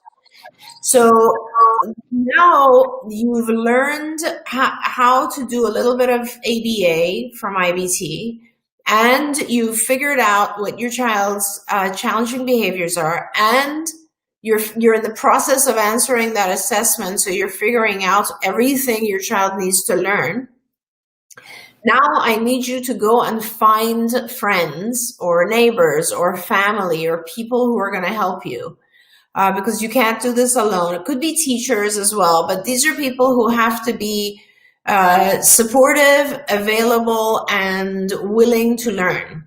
and I would just put together a team of people who are going to help you. So this, all you need is about 4 or 5 people, honestly. You don't need a whole bunch of people, but 5 people who each offer you something around 10 hours of their time in a week would be ideal, would be fantastic. And if you can put that team together and then start having them watch what you saw on IBT and start learning, and IBT has hundreds of training modules, so you can get everybody to start watching together and get them more and more advanced training. Then now you have a team. You guys know how to work within the spectrum of autism, and you've learned some ABA, and you have a program from Skills, which is going to guide you and tell you how to progress. And now you should be able to, and we're happy to answer your questions here as well, but you should be able to start actually teaching your child all the things, not just vocalization, but a lot of things that he needs. So let's start trying to do that. And as for, I think there was the water. Yeah, a lot of kids enjoy sensory stimulation of different kinds. If he likes to jump into water, now you know that the sensory contact, the tactile stimulation on his skin, or the pressure on his skin from water is a reward. It's a reinforcer. So use it as a reinforcer. In other words, once you get started and once he starts to do things like imitating sounds or showing items that he wants by touching them or pointing to them, or actually vocalizing objects the way you want, things that he will get out of his ABA program, then make sure that you regularly take him and reward him by letting him jump in the water and play for a little while as a reward for having had a good day. Long answer. Long answer, but an important one. And I have to be Debbie Downer and add something to that, which is that the number one cause of death in individuals with autism is drowning. And that our kids who are sensory seekers and seek water, we have to be particularly careful that you got to make sure that he's safe and that do everything that you can so that you do not become a part of that statistic, because we've had so many kids who will sneak away in whatever way they can and get into water. It means, and there's like a 5-pronged thing that I don't know if Dr. Grandpichet wants to talk about, but you can't just put locks on your doors. That has not been found to be effective. You can't just teach them how to swim. I mean, you need to do both of those things, but you need to do them together while teaching them other skills like being able to request help, to be able to communicate. I want to go to the water. I'm uncomfortable right now. You need to be doing ABA, teaching them how to swim, teaching them danger and safety, and you've got to protect them by putting locks and alarms everywhere. Did I leave anything out, Dr. Grandpichet? No, not at all, Shannon. But because this family is from Pakistan, I'm wondering if it's a swimming pool or it's more likely a lake nearby. So I guess you kind of have to take our advice and modify it to fit what conditions you're under. There you go. Yeah, extremely important. And I will say it's one of those things we hate to talk about, but it's very, very true. And I have over the years had, unfortunately, 3 different children that I know. Of course, we have thousands of children that I meet at CARD, but we've had 3 different children who, even in the middle of the night when their parents were asleep, when everyone was asleep, little ones went over to the pool and unfortunately didn't make it. It's one of the most, it's a river, yeah. So I really suggest that you make sure that your child is never really alone, and doesn't have the ability to go there without adult supervision. But I do think that even for a river, one of the first things that they do here in the States is they teach children, and they teach them how to swim in their clothing with their shoes on. And they teach them how to, with clothing and shoes, when you're in the pool, how to relax and turn over onto your back so that you can float as a survival skill. So that if you're in the water and you've gone in with your shoes on, that you know to get on your back and float. And that has saved some kids, and gotten them enough time so that somebody could find them. So, I know, Debbie Downer. But let me also pause for a second, because you were talking about IBT and skills, to give you this week's message from them about what they are offering, because they offer free stuff every week to you guys. This week, they say, for our ABA parents and guardians, we would like to offer our free IBT parent e-learning course, Parent Getting Started. So that is free this week. Every week, it's something different. For educators in the community, we're offering our IBT educator e-learning modules, educator teaching communication. And that's available to educators at absolutely no charge. Get your pencils ready, because I'm going to give you guys a phone number. They are continuing to offer their Registered Behavior Technician 2.0 training course, free for parent audience on a case-by-case basis, which means you've got to call and request it. That's a $440 some odd value.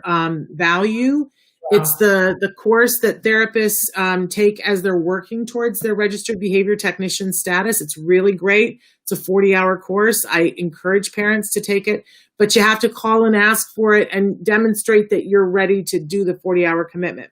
In addition, they're offering a 10% discount on all skills products for anybody that says that they heard about us on Autism Live. You just call and you say, Shannon sent me, say, I want the Friends and Family program. And now I'm going to give you the phone number, and I'm going to give it twice here, 877-975-4559. Again, that's 877-975-4559.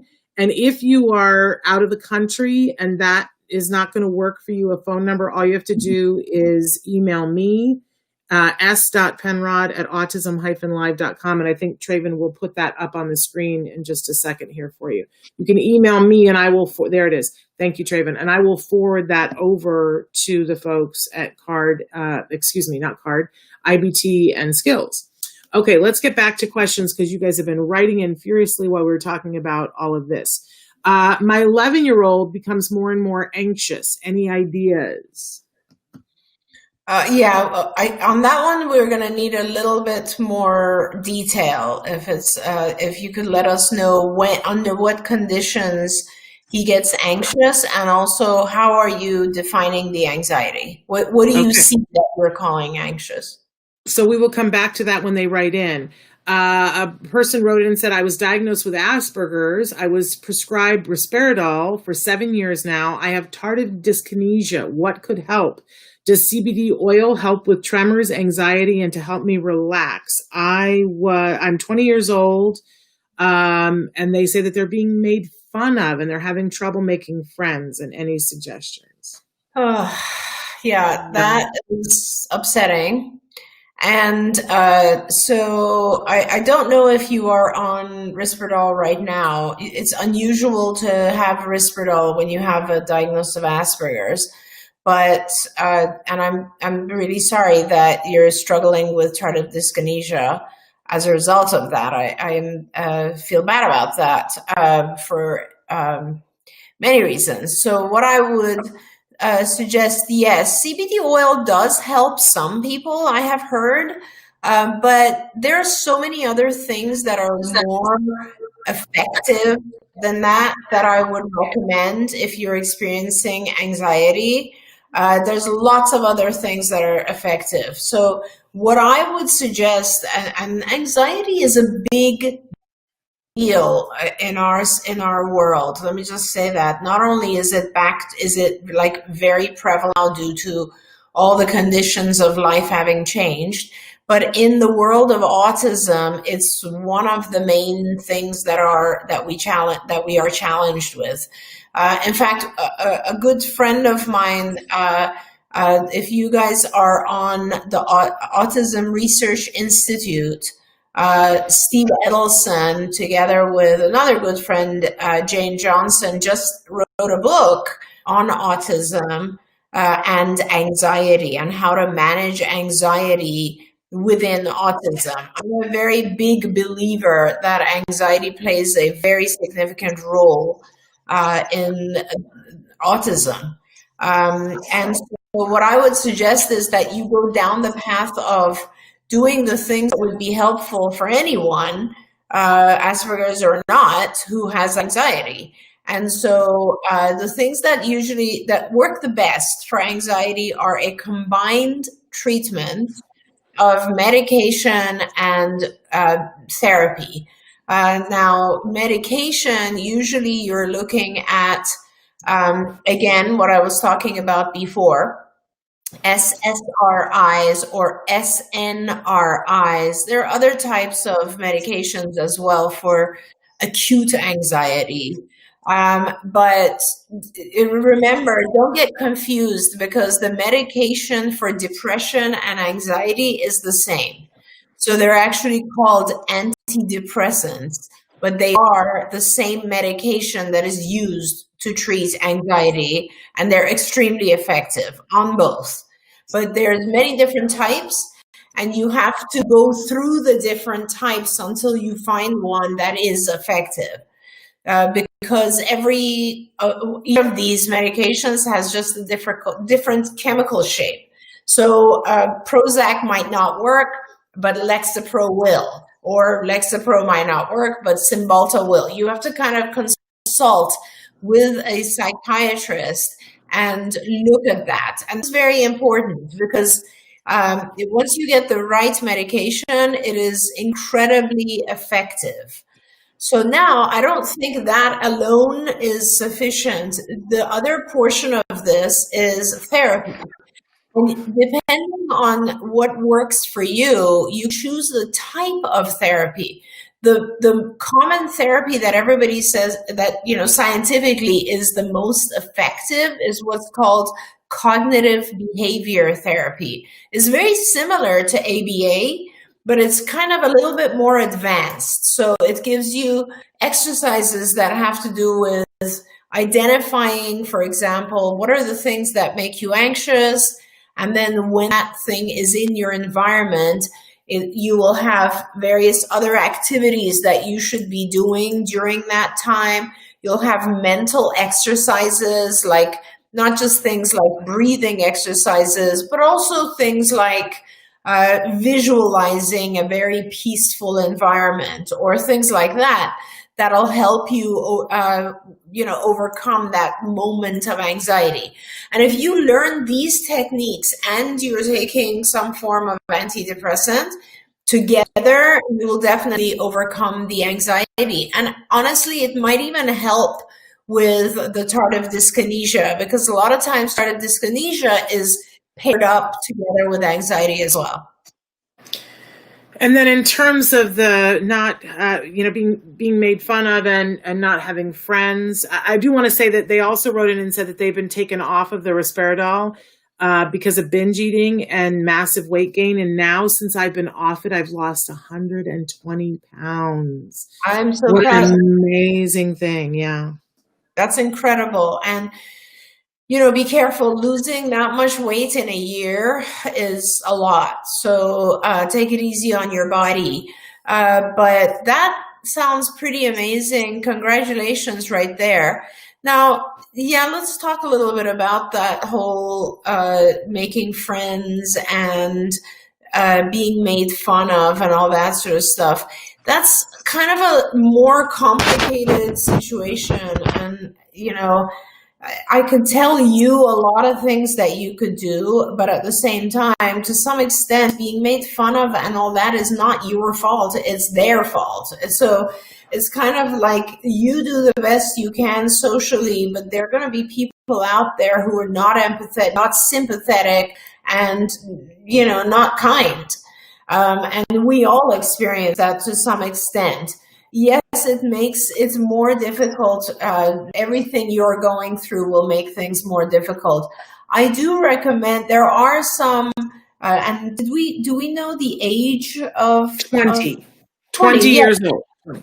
Yeah, so I think you should also contact the Peers program at UCLA. If you, do have an online social group. In fact, I think there's more and more of these online social groups for adults with Asperger's that are developing now, where you will have like 3 or 4 or 5 or 6 adults with Asperger's on the screen, as well as a moderator who is helping make sure everybody's communicating okay.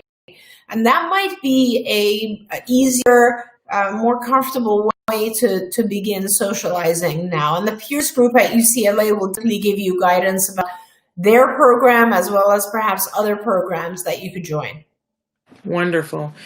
Somebody said, going back to skills, does CARD help with everything that is in skills, which the parent wishes CARD to help with? There are academics on skills, which parents can complete an assessment for the BCBA. Also, another question I have is, are there parents in countries where there's no access to ABA? Can they use skills and complete the RBT online? And will skills be able to generate a behavior intervention plan and a CIFA automatically without a BCBA meeting with the child in person? Yes to all of that. So let me explain. So I guess the first part of it was, yes, CARD teaches everything that is in skills. But we are restricted by your funding. So if you are funded by a school district, then or privately, in other words, you're paying for the service, then yes, that your BCBA or your staff at CARD can actually work on all aspects of skills. If you're funded by a health insurance, then we are very specifically prohibited from working on academic skills, because they consider that to be the responsibility of your school district. So the funding source dictates what portion we can work on, okay?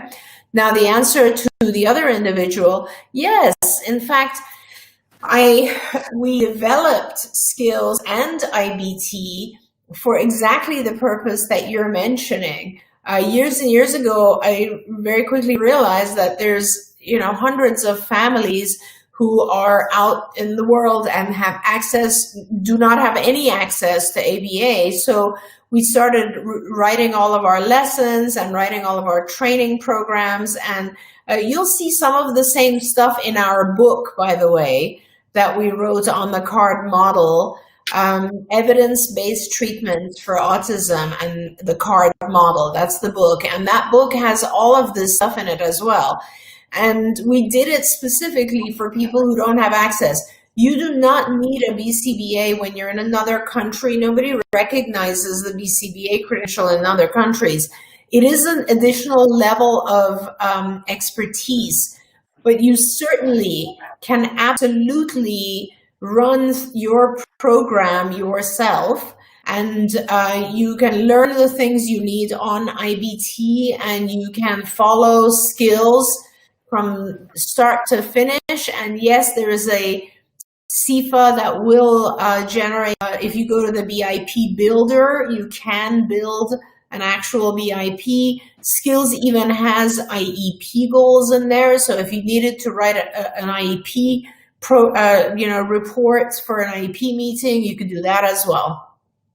They additionally ask, can our BCBA assign a school shadow if our IEP indicates it is needed, either paid for by the school district? And what if we use our medical insurance?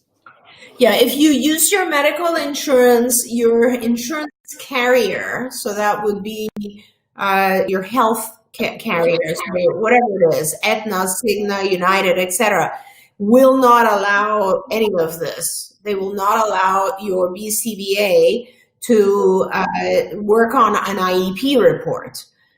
They will not allow your BCBA to intervene in the school unless there's a challenging behavior that is prevalent in the school, then the BCBA can certainly write a program for it. So all of that aside, if it is, yes, if the payment is either from you or from the school district, then your BCBA can definitely work with whoever the shadow is in school. Now, some payers, some insurance company, healthcare, medical insurance companies will accept the fact that when our kids have a lot of challenging behaviors, they can't go to school. So they, in very specific cases, will allow the BCBA to get involved with talking to school shadows or even assigning a therapist to be a school shadow, but only in specific cases where the health insurance has decided that it is medically necessary. Those are the words, medical necessity, to do that. So in most cases, you're not able to, the BCBA is not able to intervene in the school. Okay, that's a big question, but I love it. Somebody wants to know what could be the reason behind a lot of self-talking and anger issues up to the extent of hurting himself and others. And they're asking for a 14-year-old who is considered high-functioning autistic. 14. Yeah. Self-talk and self-talk, anger issues, and hurting himself and others. And others. So if it's and others, it's a little bit too much for me to want to just give you a brief advice here. And I also would want to know what the self-talk consists of, because obviously we have a lot of kids who will, so it could be, I'm thinking like multiple different things, right? So the child could have heard someone who is telling them, oh, you did that wrong. And they could be repeating that to themselves, which is a form of self-talk, and it is degrading himself, and that's anger towards himself. Or he could just be repeating things that he's heard on TV, which have nothing to do with degrading himself. I don't know what he's saying to himself. Anger towards self and others is very important, and it needs to be dealt with. And every situation has to have a what's called a functional behavior assessment. So every instance that there's anger and an expression of anger or any challenging behavior for that matter, you need to understand, we have to figure out what it is that is the function of that anger. In other words, why is he angry? What is he expressing? Is it because someone placed the demand he's trying to get out of? Is it because he is trying to gain access to something? So the function of each instance of anger is vital before I can give you advice on how to deal with it. And they wrote back in some information that he has a lot of interest in suicide cases, and they said illusional thinking, which I'm not 100% sure what that refers to, but that he's... Okay. Yeah. Yes, I think you're probably right. So a lot of that going on. Yeah. And this was a 14-year-old. This is kind of a little bit of a difficult situation, or getting dangerous. I would really do my very best to block his access to things that have to do with suicide or watching things that might be inappropriate. I've had many cases of young teens who go online and watch really brutal things, and then they become obsessed with it. And they start talking about it, and then because they don't quite understand how unsafe or how dangerous it is, they start experimenting with those things and can actually cause harm to themselves or others. So this is a really very important thing, and I would please ask you to start by really blocking access to all sources that have to do with this type of thing. But then also, I don't know where you're located, but I would really try to get involved with both well, let's start with the BCBA. If you can get access to a behavior analyst who can actually sit with you and sit with your child and figure out why a lot of these things are happening, they can really help to reorganize things in the home, and for him, give him much healthier activities that he can engage himself with. Just like he's obsessing about suicidal stuff, he could be obsessing about something great, like a sport activity or cooking or something else. But he really needs to refocus on something else, and that needs to happen ASAP. I think I just saw the parent write up again and said, yes, this is the situation, and when he is stopped or warned, he broke the mirror and hurt. Yeah. So what I want to recommend to you is that, again, as I had mentioned to the other person who was writing in also from Pakistan, I was saying, please don't get a group of people together who can help you. Because one of the most important things when you start working with your children, especially 14-year-old, aggressive 14-year-old, you cannot be afraid of him hurting you or breaking things. Because when a child breaks a mirror and then he hurts someone, you immediately back off and you're like, oh my God, I better be careful here because he's getting aggressive, right? And in his head, what he's learning is, oh, all I have to do is break something and hit someone, and I can go back to watching the things I wanted to watch, okay? So that's not what we want, because he's learning that it is effective to communicate with aggression. You don't want that. It should not be effective.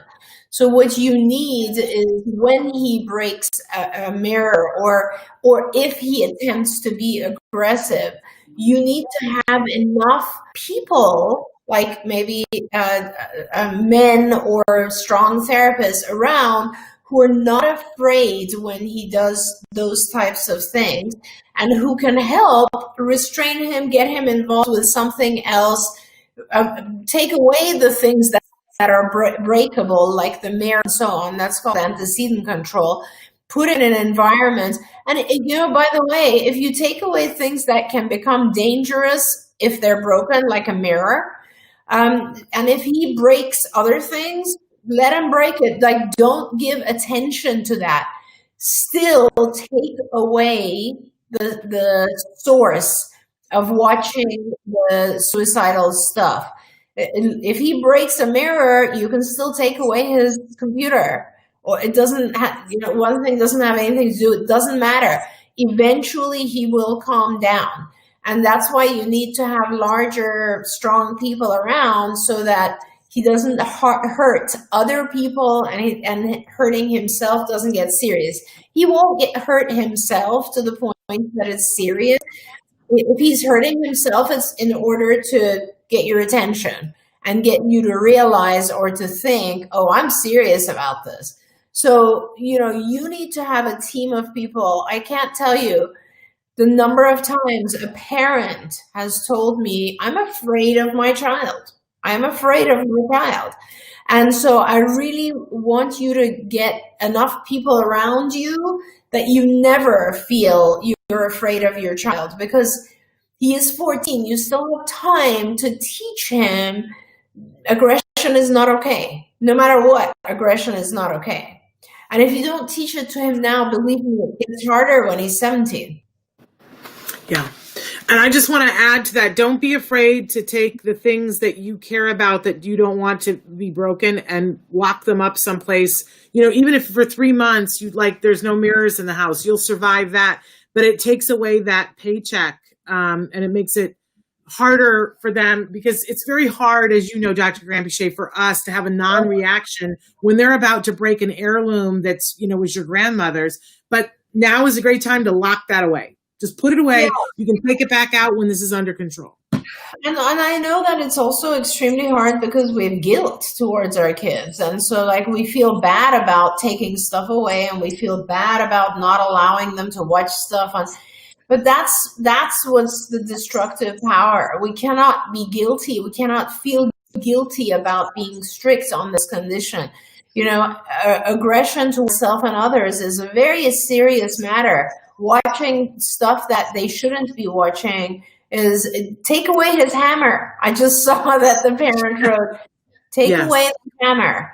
Literally take away the things that allow him to be that aggressive. Yeah.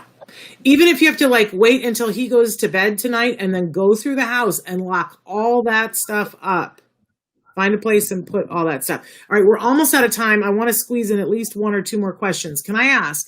My daughter has now been given a diagnosis with PDA as well as autism. Do you know anything about this?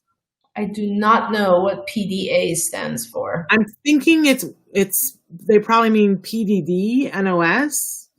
Maybe. Right. But PDD-NOS is kind of an older diagnosis, which stands for pervasive developmental disorder not otherwise specified. That's the NOS. And essentially all that means is sort of a higher functioning autism. And if they've gotten an autism diagnosis since then the autism diagnosis would sort of override that, right? I mean, yes. It makes no sense to say PDD anymore. Got it. And then unfortunately, I'm not going to get to all of them here, but I'm going to end on this one because hopefully this will be a quick answer. Can kids who get ABA also have CBT therapy? Yeah, absolutely. Yeah, absolutely. In fact, I think that our higher curriculum areas, so what we do in the cognition, executive functioning, those areas are more or less the same, very similar or more or less the same as cognitive behavior therapy. Because when ABA goes into CBT. Okay, wonderful. But that other parent wrote in and said that the PDA stands for pathological demand avoidance. Well, we all avoid demands. I'll just put it that way. So, and if it's pathological, then basically it means that the person is perhaps either overreacting or is either out of reacting to things that are not necessarily there.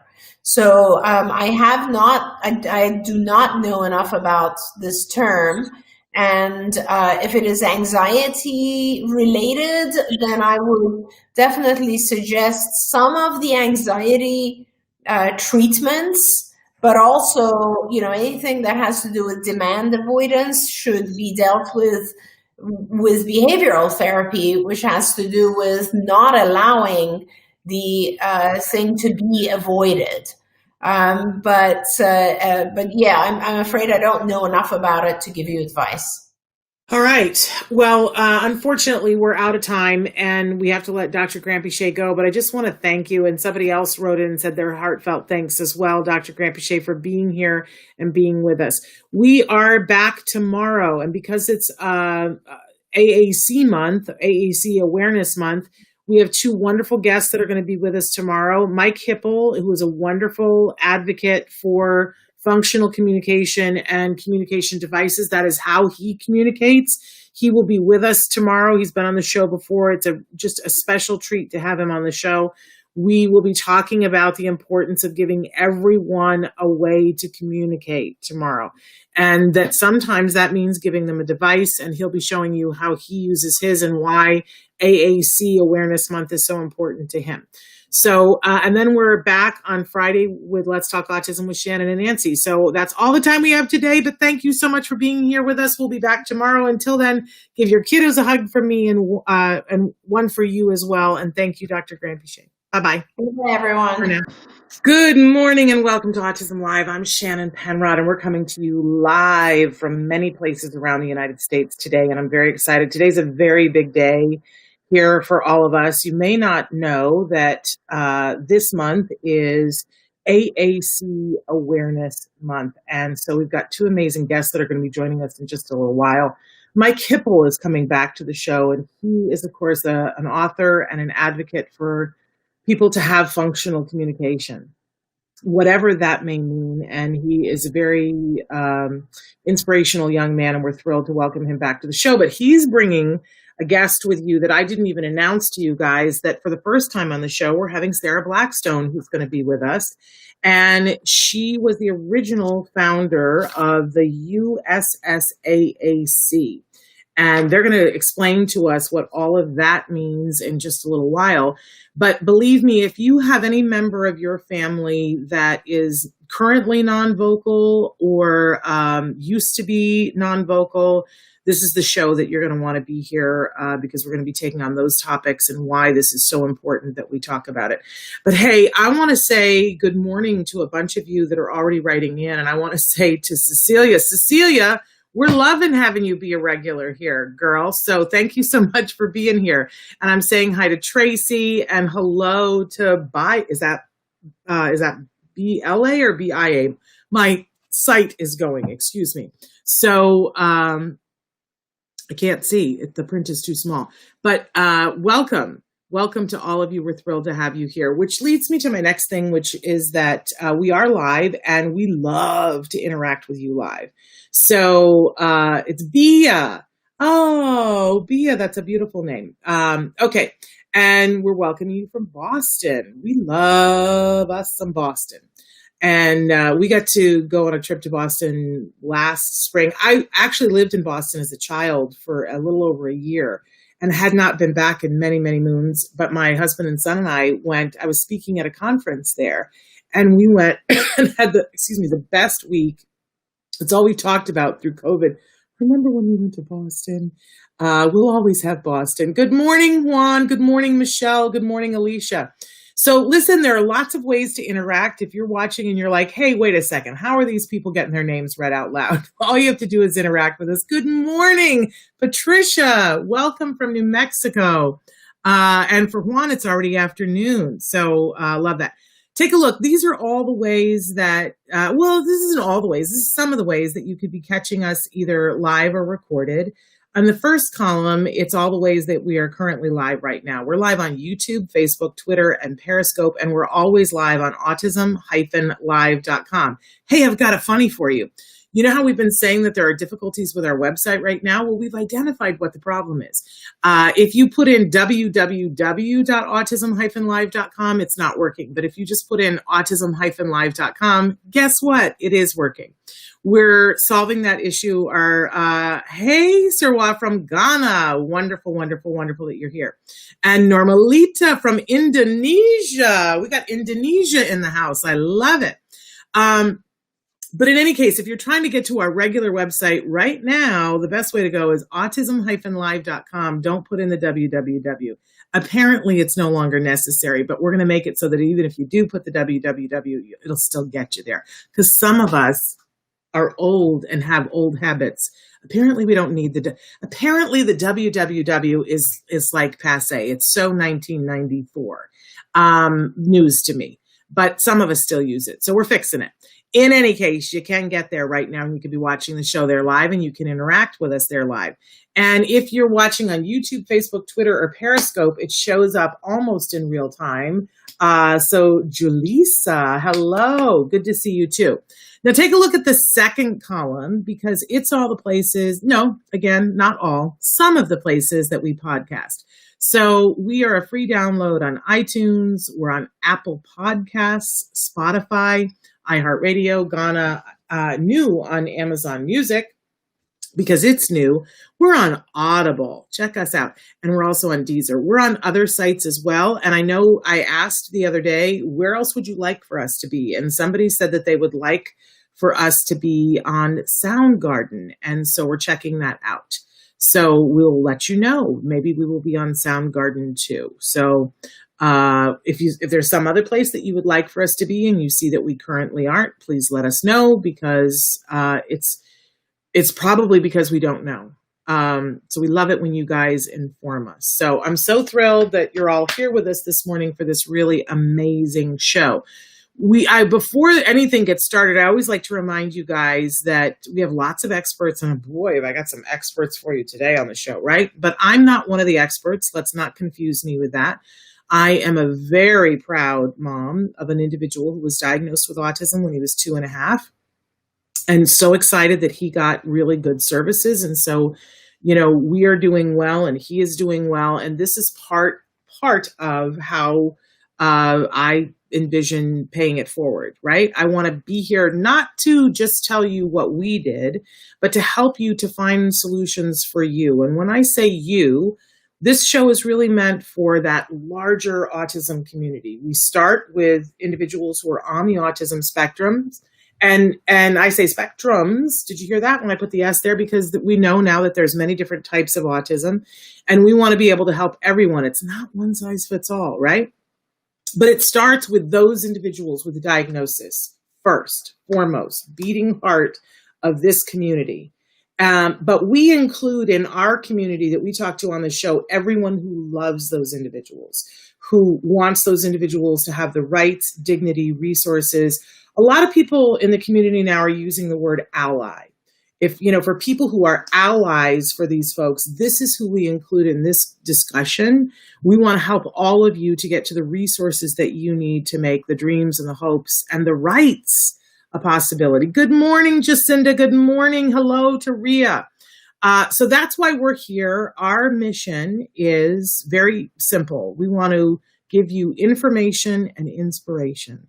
To give you the resources or information about the resources to get the help and support that you need, but also to give you the inspiration to lift you up. We're not trying to candy coat anything here, right? But we're trying to help you to, feel inspired to go and get the help that you need.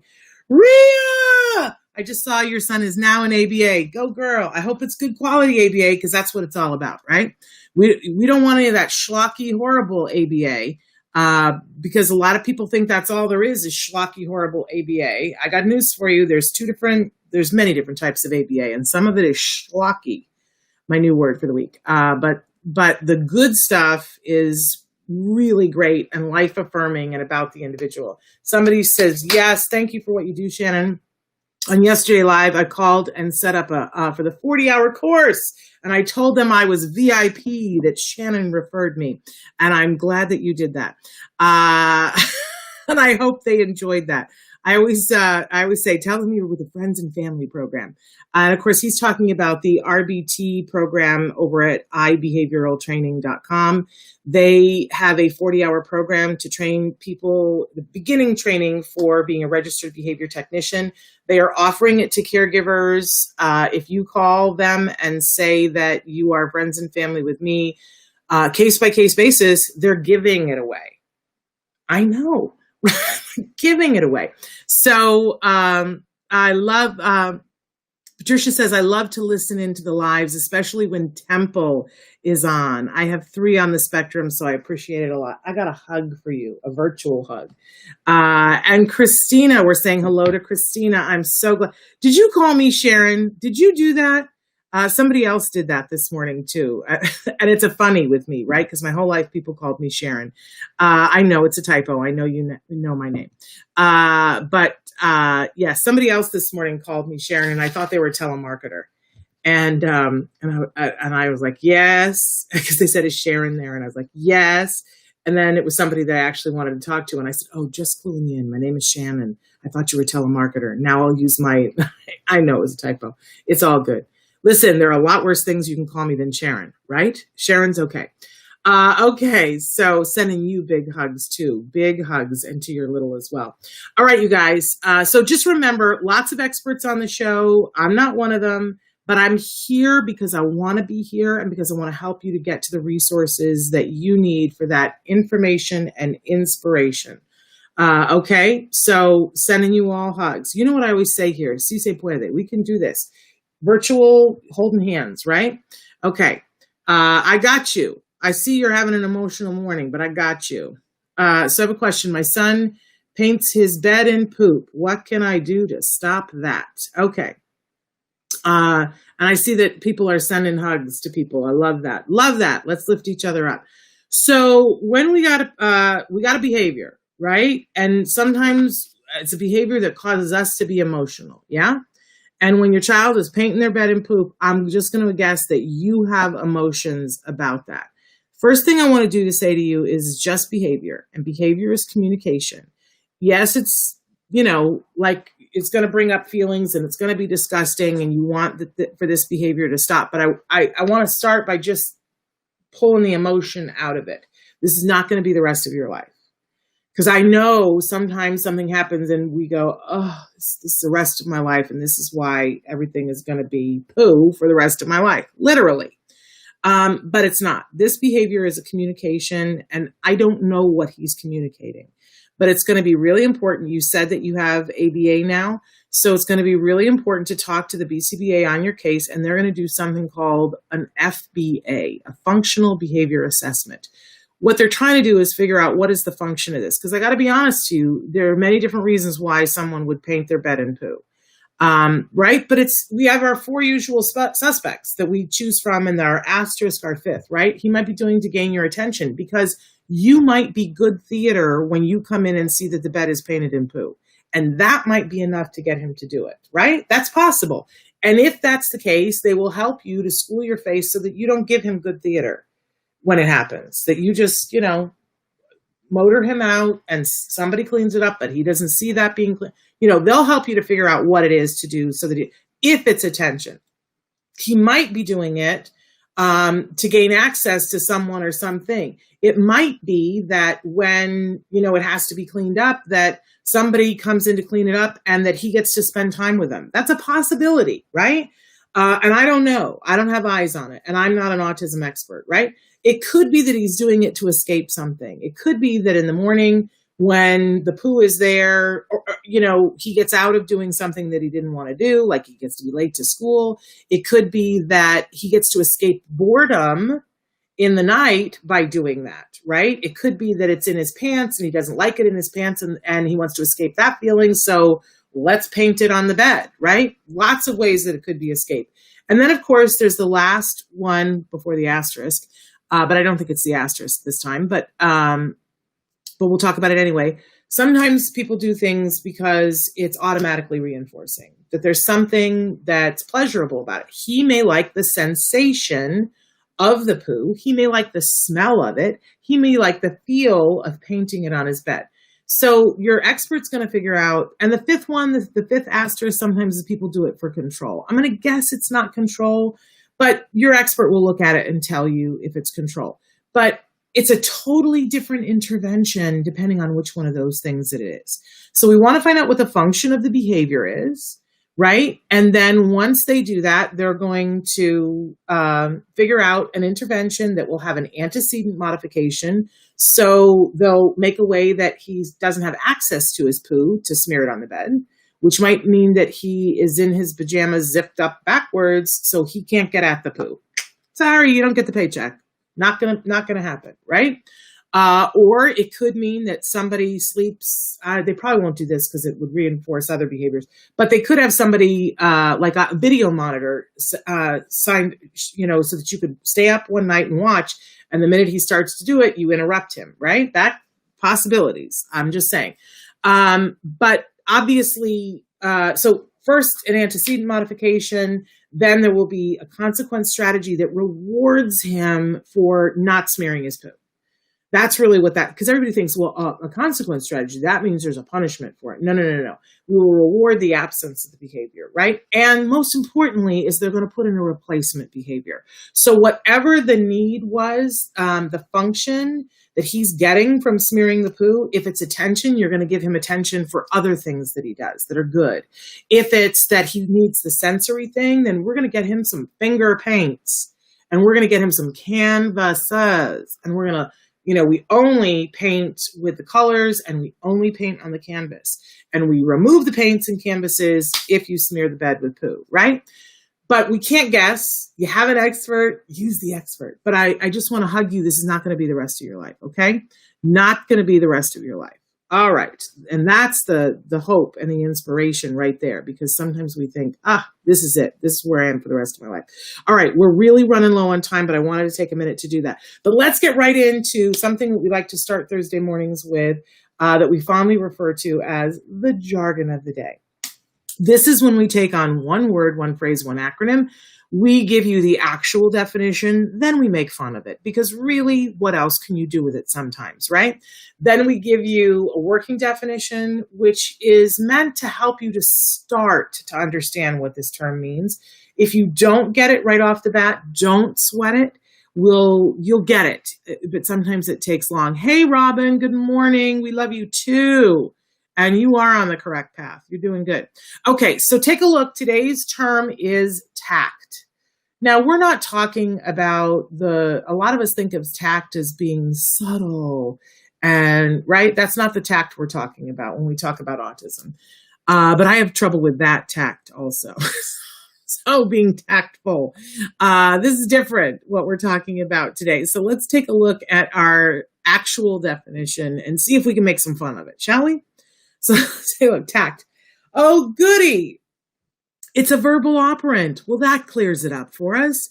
It's a verbal operant evoked by nonverbal discriminative stimulus. Somebody get me something sharp, right? And followed by generalized condition reinforcement.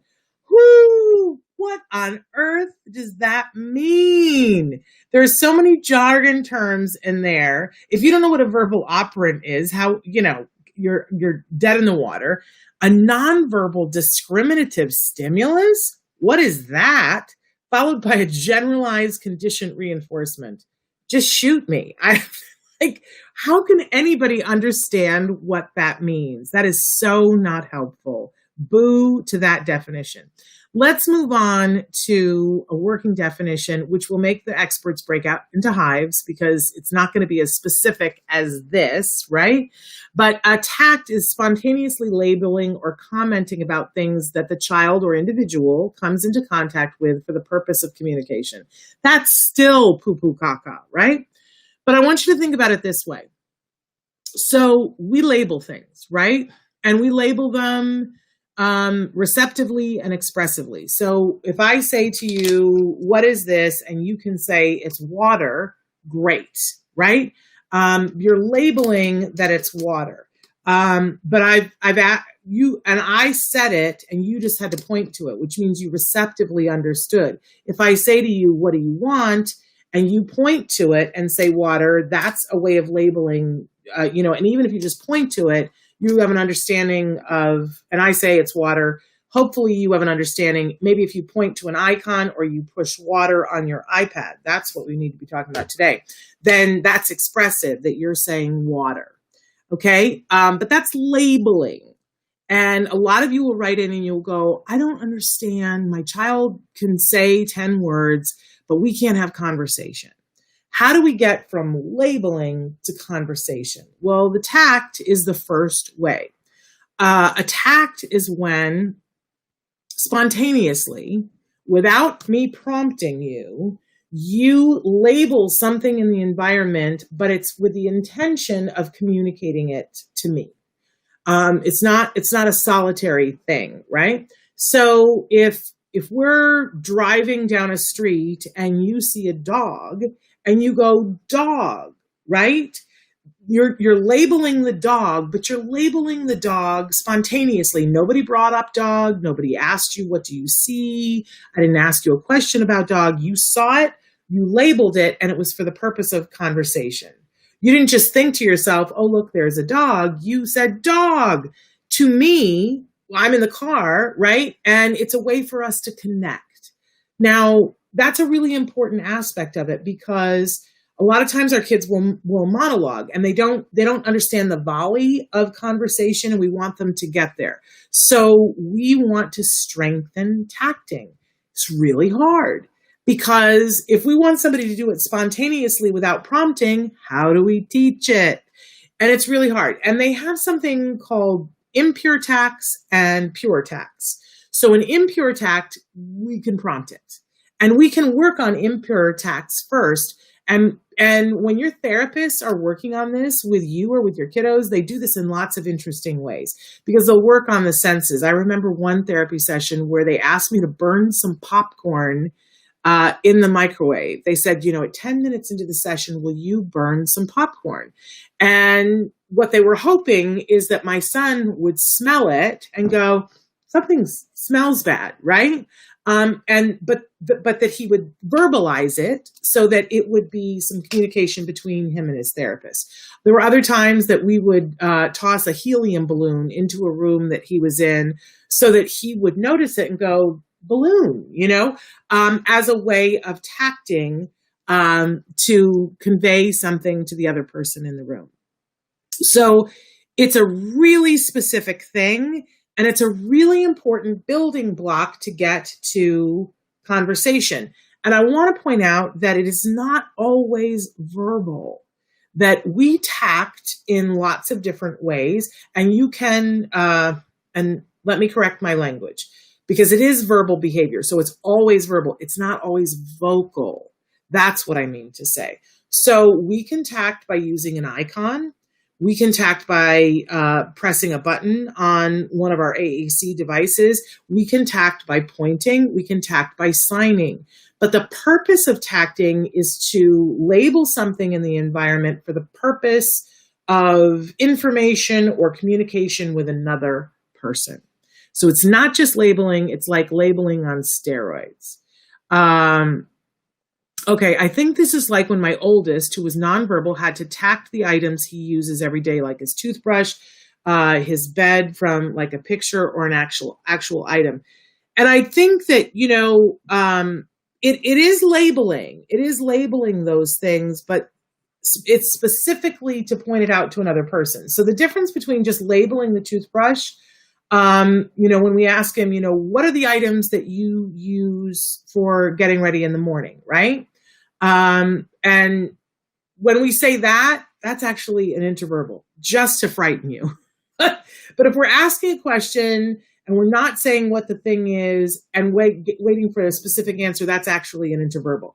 The tact would be if he pointed out to you his toothbrush and nobody had said anything about a toothbrush, but he was letting you know that something was going on with the toothbrush. That would be the tact. But they're all good and they're all part of communication. And they should all be being taught. They're the verbal operants. And I encourage you to look that up if you want to know more. But the verbal operants are all the things that we need to get to that full communication that everyone has a right to. And it's the thing that I know a lot of you are really fighting hard to get it for yourself or for other people. So the tact is probably the hardest concept because it's like, oh, it's labeling, but it's labeling for the purpose of communication when no one prompted it, right? So if you don't quite get it, don't worry. It took me years, and I know what it is when I see it, but I'm not the best at explaining it. So cut yourself some slack and understand that it takes a while to get this. So in any case, the tact. Hopefully, I haven't thrown you all into oblivion. This is why generally we need experts. Okay, let's move on to just checking the chat here. Let's move on to what is our question of the day and see what that is. So our question of the day is, what do you wish people could see? If there was, hi Nasser, hi Rayan, what do you wish people could see? I have said this for so many years. If we could just require that every single politician, and I mean everybody who's running for office, everybody who holds office, if we could just assign them to an autism family and say, we need for you, I used to say, I just want them to spend a day. And then I thought, no, because they'll miss out on the night. I really want them to do an overnight. And what I'd really love is if they would spend an entire week with an autism family. Before you can be a doctor, you have to do ride-alongs in ambulances. They just force you. They're like, we want you to understand what it's like from the other side. I think that if we could, and obviously we can't force it, but what if we could encourage it? What if we could say to politicians, the autism community, on the whole, is a very large voting block of people. And if we said, we're not even going to consider voting for you unless you've spent 48 hours with an autism family, I think we would change the world. Because I think if they had eyes on the situation, they would go, oh my goodness. Have you ever seen that show Undercover Boss, where somebody is the boss on high and, they make all these decisions in the boardroom and then they decide to go in and masquerade as a person who's working in their employ. And they see things that they go, I had no idea. Like this problem would be solved if we just had 2 more coffee pots. Like this poor person is having to do this because we just didn't order 2 coffee pots. That makes no sense. Let's order more coffee pots. And their businesses always do better because it's perspective taking and it's the best of all that can be. And we don't have politicians with good perspective taking about autism. We just don't. I loved that Andrew Yang was on the stage this year because he has a child on the spectrum. And I think that he had a perspective of what it is like for our families. He has one perspective because his child has that particular type of autism that his child has. So he doesn't know everybody's story. He could still benefit from going and spending time with an autism family because we all could. We all could, right? But I would love it if that's what I would love. That's what I would love to see. What would you love to see? What do you wish people could see? What do you wish people could know? Write in and tell us. Okay. So somebody said for sure on the politicians. And the question is, do you recommend teens with autism live away from home in a residency to gain life skills? And I would say to you, it depends on everything. It depends on the teen. It depends on the living situation. It depends on the place that you want to send them to gain the life skills. For some people, in the right place, it is absolutely the right thing. There's so many variables. Okay, we got a great question I'm going to get to later, how to deal with a meltdown and what a parent does to resolve it. And somebody else said, I wish people could see that autism could be in each and every one of us, and being autistic is not always a bad situation. Yes, and I think we've gone a long way with that. I would say that the cutting edge of the other side of that is that I've now met some people who are like, well, autism, it's this great thing and you have all these great talents and there's nothing hard about it. And I'm like, oh, I don't think that's the message either. I'm with you that I wish that they could see that it's very individual and that each individual has a valid viewpoint and things to contribute to society, but also that there are challenges for that individual and that cannot be poo-pooed. Yeah. I wish professionals such as doctors could see that autistic individuals differ significantly. As an example, my son is empathetic and engages in eye contact, but he does not understand socializing. Yes.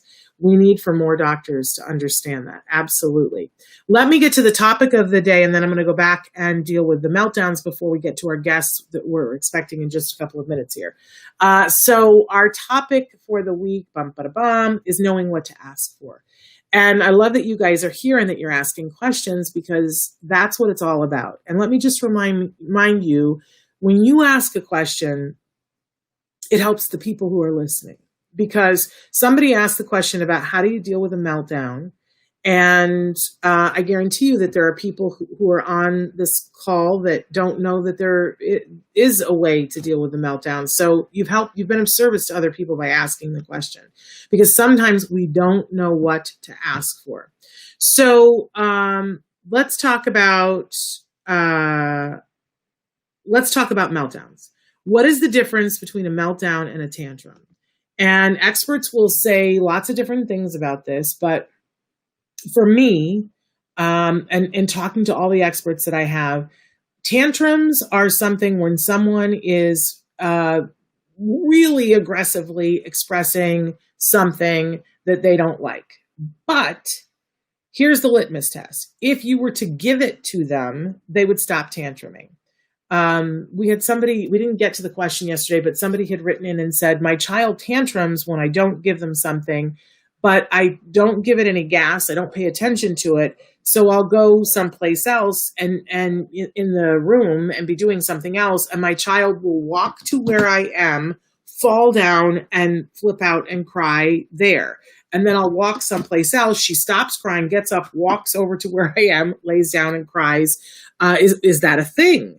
And that's very much a thing. That's a tantrum. That is a tantrum. I am behaving this way because I'm trying to get your attention or I'm trying to get something else. And if I'm not getting it, I will change my tactics sometimes, right? Or I will stop doing it, right? And if you give it to me, I immediately, you ever seen kids who cry the crocodile tears where the tears are just shooting out? They're like, I want the toy. And you give them the toy and it's like, it's all over in that instant. That's a tantrum. A meltdown is when a tantrum has gotten to such a point that even if you gave them the thing they wanted, it doesn't stop. Because that's why it's a meltdown, because they are having a moment. And I think it's really important to recognize that when you're having a meltdown, there is usually a sensory component to it.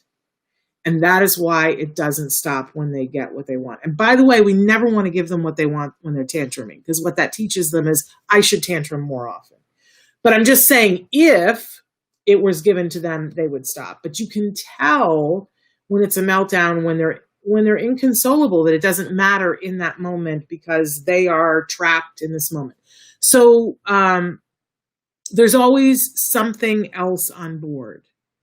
And sometimes it could be there's an establishing operation is what the experts talk about. But I just say there's something else on board. So maybe they didn't get enough sleep. Maybe they have a headache. Maybe they're having an allergic reaction to something that they ate. I have an allergy to wheat. And if you give me wheat, like I can get irritated very easily just in my life. I'm just somebody who somebody will just, I'll be like, that irritates me, because I'm a very sensory person. But if I've had wheat, forget it. I'm inconsolable. It is the end of the world. And I can feel that I'm not rational, but I can't stop it because I've had wheat. And our kids that have allergies to milk or to gluten, it is the same in them. And I can tell you as an adult, it does not feel good. And I know in the moment that I'm irrational. I'm old enough now that my husband he'll go, have you had wheat? You were like, what's going on? And I'll go, I don't know. What did I have? I'll bet this is contaminated, Your kids can't tell you that. So when a child is having a meltdown, it's really important that you don't emotionally react to it and feel like it's the end of the world. We have to make sure that they're safe in the moment. We don't want to feed it, right? So if there's anything that's happening that you can stop in a meltdown and just stop everything. We don't want to give it too much attention, but that does not mean walking away. When I say too much attention, we don't stand over the child and go, why are you upset? You seem upset. Did you, what did you eat? Like that's giving it attention, but it does not mean you walk away. You want to make sure that they're safe, that everybody around them is safe, that there's, that they're not going to run out into traffic, that they're not going to pull a vase off and, that somebody was talking yesterday about that their child took a hammer and broke something. We don't give them access to anything that they can hurt themselves and other people. And that's really what you need to be doing during the meltdown is scanning the area and going, what do I need to clear away? What do I need to move? How do I need to protect my child so that they're not hurting themselves or anybody else? I've had to do this in a grocery store with my son where I, had to take the cart and, use the cart and my body to create enough space for him to be someplace where he couldn't hurt himself or anybody else, right? Not trapping him, but confining so that we, didn't have something worse happen. This was after he had overturned a cart and tried to overturn a cart with a baby in it, okay? So, we're scanning and we're trying to figure out how can we keep everybody safe. That's what we do during the meltdown. And we try to ride it out, really, because there's not a whole lot you can do once it's already happening. But once you know that you've got everything safe, you want to just start looking at at what's happening and going and taking notes in your head.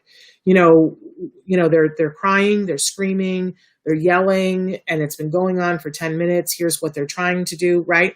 Later on, when they have exhausted themselves, and sometimes that's what it takes, you need to be asking yourself, what happened right before? What were the variables? Did my child sleep? What was their behavior like before? What happened that spurred this on? It could be as simple as a tag in the back of their shirt. It could be a new laundry detergent that you're using. Check your child for their skin, for any hives, to see if there's any, like, did their ears get red? Like, look at their whole person to see, where am I seeing other symptoms that something else is going on? Did they go to sleep afterward and sleep for 12 hours? Like, what else is going on? You really got to be a detective to try to figure out what's going on. But it could be low blood sugar. Did they have something to eat? It could be food colors. We see a lot of our kids react to food colors. Especially red. There's a red one that's particularly bad that a lot of our kids will melt down within 20 minutes after having red dye. Which number is it? I don't remember. But you really got to start to be a detective. For some kids, it could just be red foods in general. It could be phenols that they're reacting to, and you want to start to look at the different variables and keep a diary of when did they have a meltdown, and think back everything that happened before. What's different than the day that they didn't have the meltdown? It could be the fluorescent lights in the store. For my son, what we found out in the grocery store was that there's a place in the grocery store where it goes from a smooth concrete floor to a tiled floor, and he had a visual issue when he saw tiles that made him think that there were holes there, that he was walking on a grid and that he could fall through the holes. And that's why he was having the meltdown, because him sensory wise, he thought he was going to die.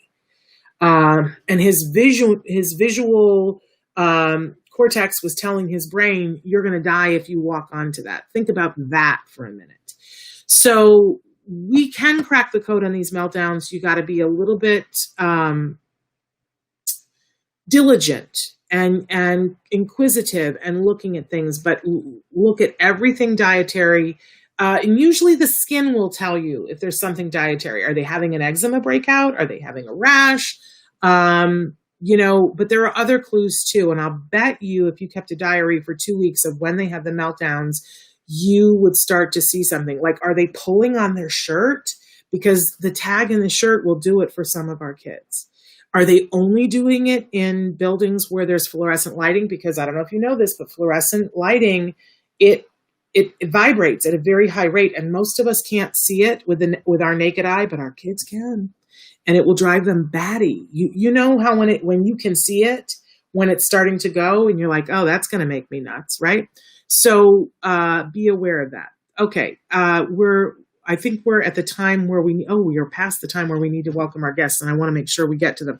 I know that there are questions. I'll try to stay a little bit late to answer questions, but I want to get to our guests if they are here, Traven. Are they here? Yes, they're in the waiting room. Okay, so I'm welcoming back to the show Mike Hipple, and Mike is an amazing young man.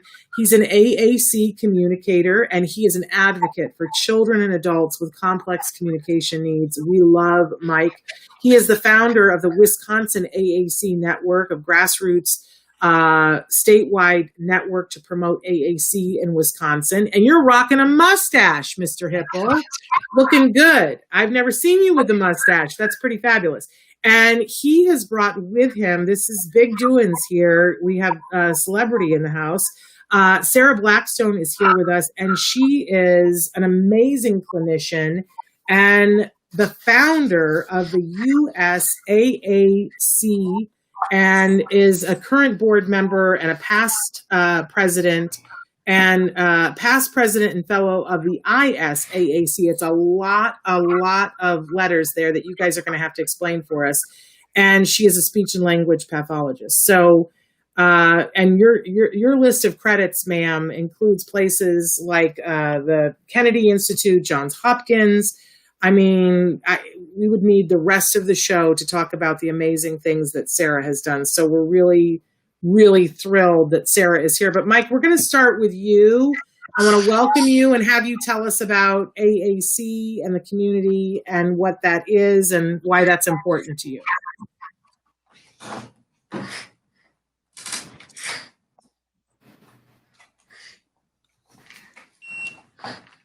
Hi all. First, we want to thank you for having us on. My name is Mike Hipple. October is Augmentative Alternative Communication Month. I am happy to be back on the show talking about the role of AAC in the autism community and how our national organization can help. Augmentative alternative communication can be anything to take the place of or augment natural speech. It can be a communication device, an app on the iPad, or picture communication symbols. People use AAC every day and do not even think about it. Do you text or use a pencil and paper to write a note? These are examples of AAC. I started using picture boards and symbols at the age of 2. When my speech did not come, I moved to an AAC device in 1st grade. Looking back, I should have started with a device at age 2.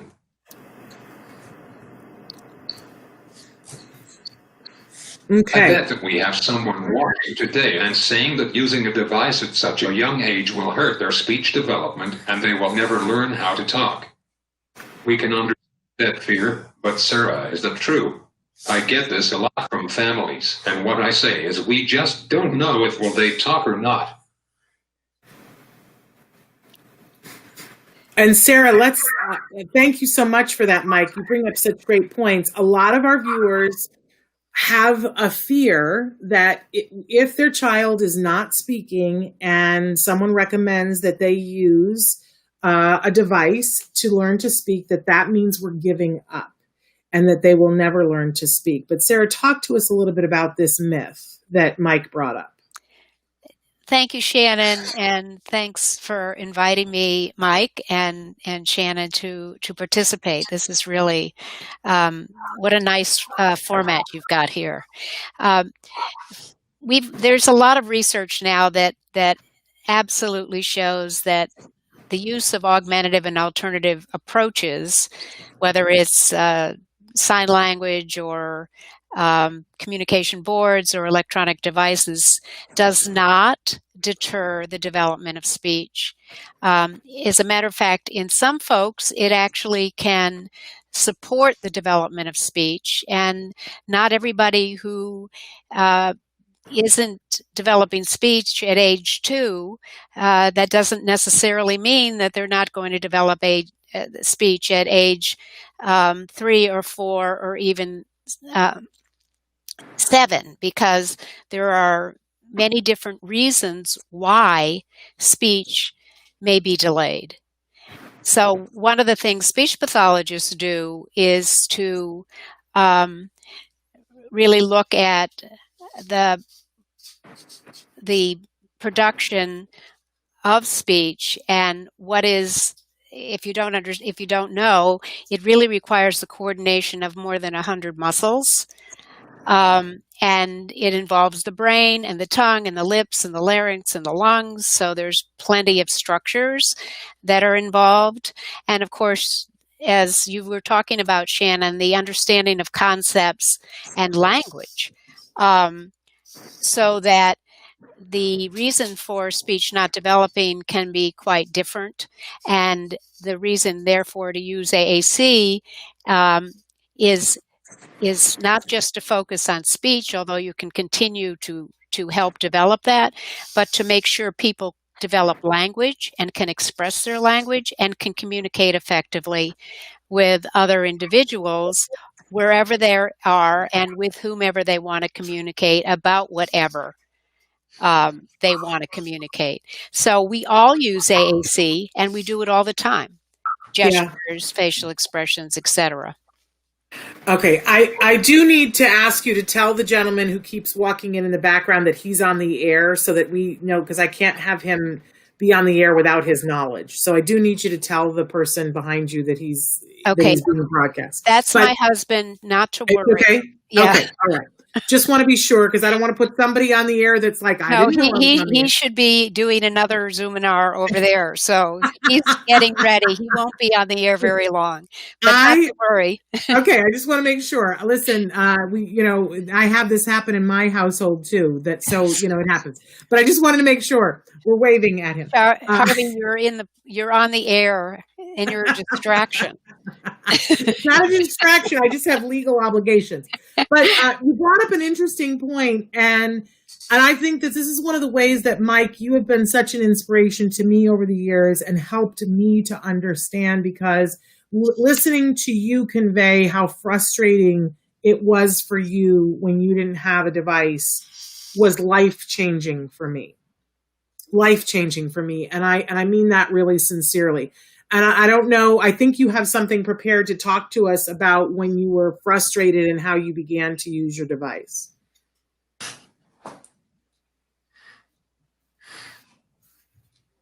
But what I know from being nonverbal myself, it was very frustrating not having a good way to communicate my needs and wants. Nonverbal children will do anything to get their points across. They will communicate through behaviors, which we all know that is a bad way. Some children and adults on the autism spectrum have impaired communication. 40% of them are nonverbal. And the evaluation is a great place to start. Sarah, you talk about evaluation. So as I was really referring to, one of the things that is important is to bring in people with expertise. So you're not depending on myths. And also making sure that the people you do bring in have the expertise so they understand people with autism and the spectrum, and the fact that some folks with autism really do struggle to use their speech to communicate, although there's many other ways they are communicating. So the reason to bring in a speech language pathologist is to determine, is to look at what's going on and what can you use to support the individual now and into the future. So the questions that we ask are important. The wrong question is, what device should I buy? That is the wrong question. That's often a question we get, but that's the wrong question, because you really want, I think AAC, augmentative and alternative communication, a better way of looking at what we want to do is CAA, communication access for all. So to flip it. So what is any individual at any stage and any age with any kind of diagnosis who's struggling to make themselves understood using their natural speech? What can we do to support their ability to communicate across places, people, and making sure that we're paying attention to their development of language at the same time? Absolutely. And I think, we promised that we were going to talk a little bit about what the USSAAC, there are a lot of letters there.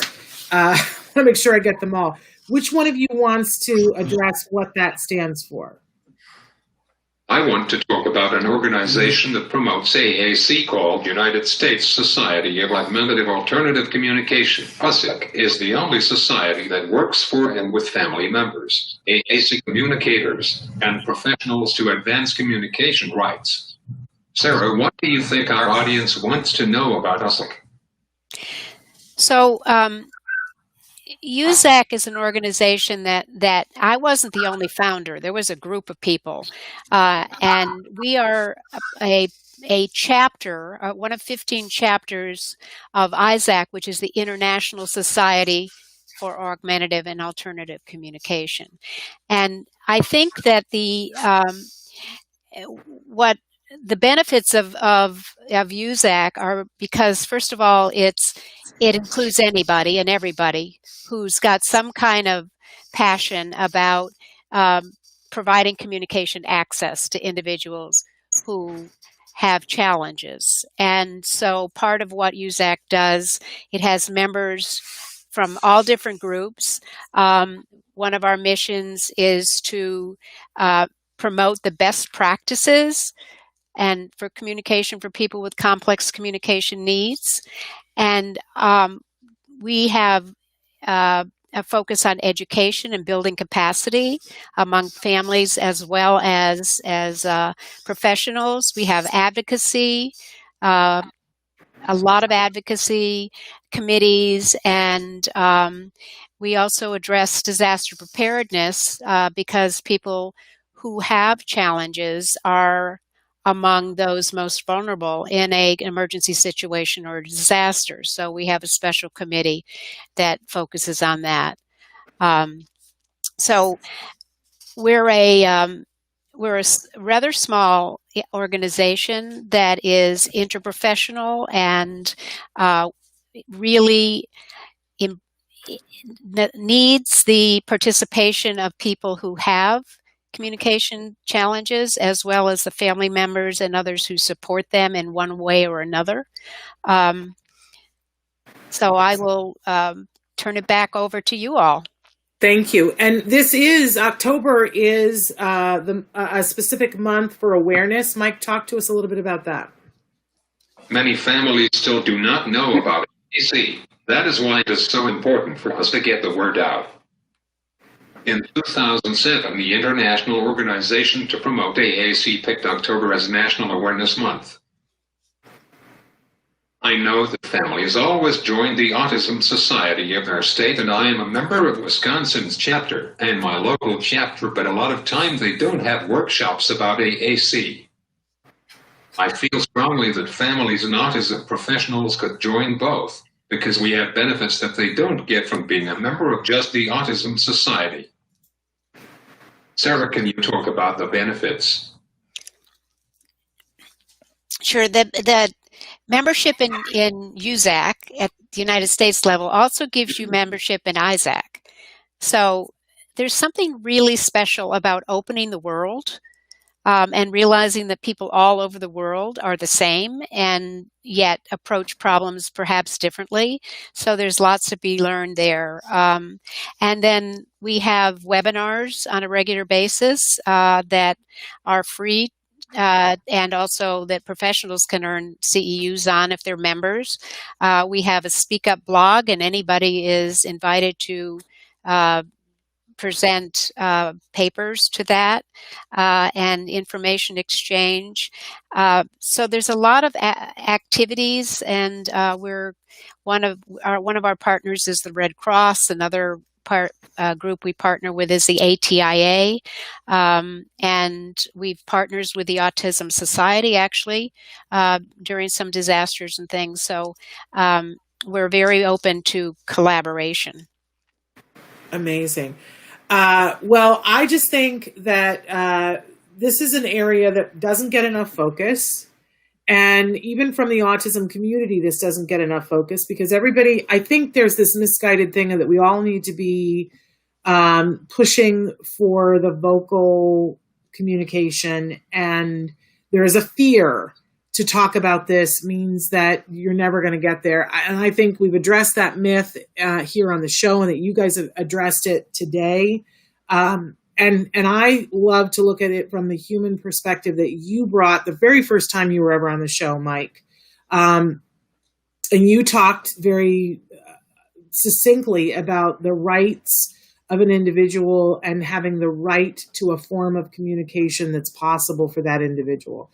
And I want you to know, Mike, that changed the way I looked at things. And I want to say that was probably, 6-7 years ago that you were on the show for the first time, and that I've been trying to spread that message to autism parents. But I think it's incredible what you guys are doing, and I think we should encourage everybody to be joining. How do they join, Sarah? When you say that they should join, what does that look like? Is that a membership fee? Is that just filling out something online?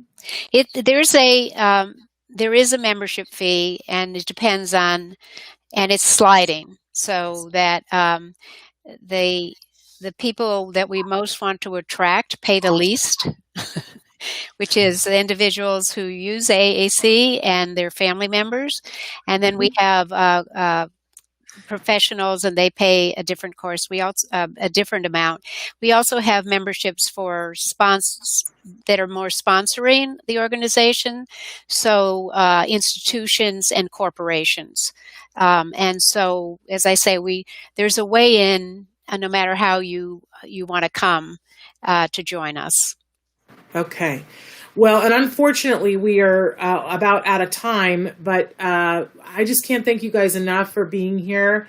Mike, I'm always inspired by you. I love the work that you're doing and how you have, changed, been a part of the change that's been happening in Wisconsin. And I love that you email me on a regular basis and let me know what's going on and keep me hip to this community. And you keep me honest, which is great. And I just appreciate you and everything that you do. And thank you, Sarah, for joining us. And please give our love to your husband. I'm waving at him. Okay. But thank you guys so much. Is there a website that they should go to? Did we say what the website was? It's usac.org. So www.usac.org. And I just want to call he's going to his meeting now. So now thank you. I just want to say I feel so much love for you. I once was speaking on a conference in Africa in like late at night, and I had said to my husband and my son, everybody has to be absolutely quiet. And my husband chose to take out the trash while I was doing it, and he knocked a chandelier over and it shattered during the conference with Africa. And I threatened him afterwards, but we laughed about it. So I feel your pain. He was fine. He didn't take out the trash. He was a star on the show. Give him our love. And I hope the argument that you have after this doesn't last more than 5 minutes. He loves to be on camera. So can I just say one thing? Yes. Okay. I want to call out Mike on behalf of USAC, and you mentioned that he's done a lot in Wisconsin. Well, he's just finishing up his second term as the chair of the membership committee and USAC, and we are indebted to his all the things he did with us for the organization and continues to do. And I just want to give a big shout out for Mike on behalf of USAC. Way to go, Mike. You're impressing us all. And I don't know if you wanted to say something before we leave, Mike, so I'm going to pause.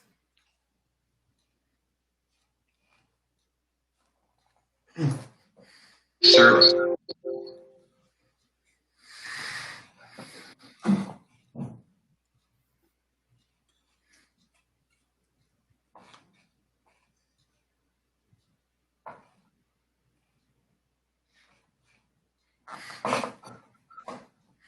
You. And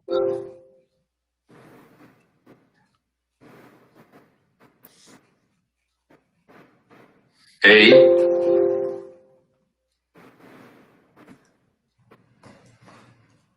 M O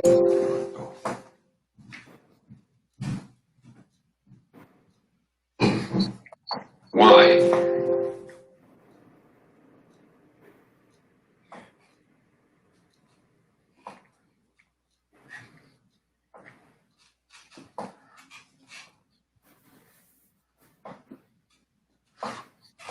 has been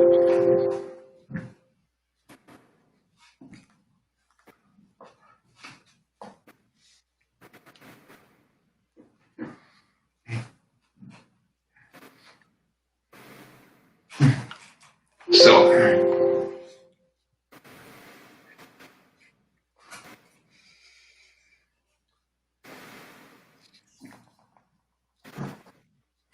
help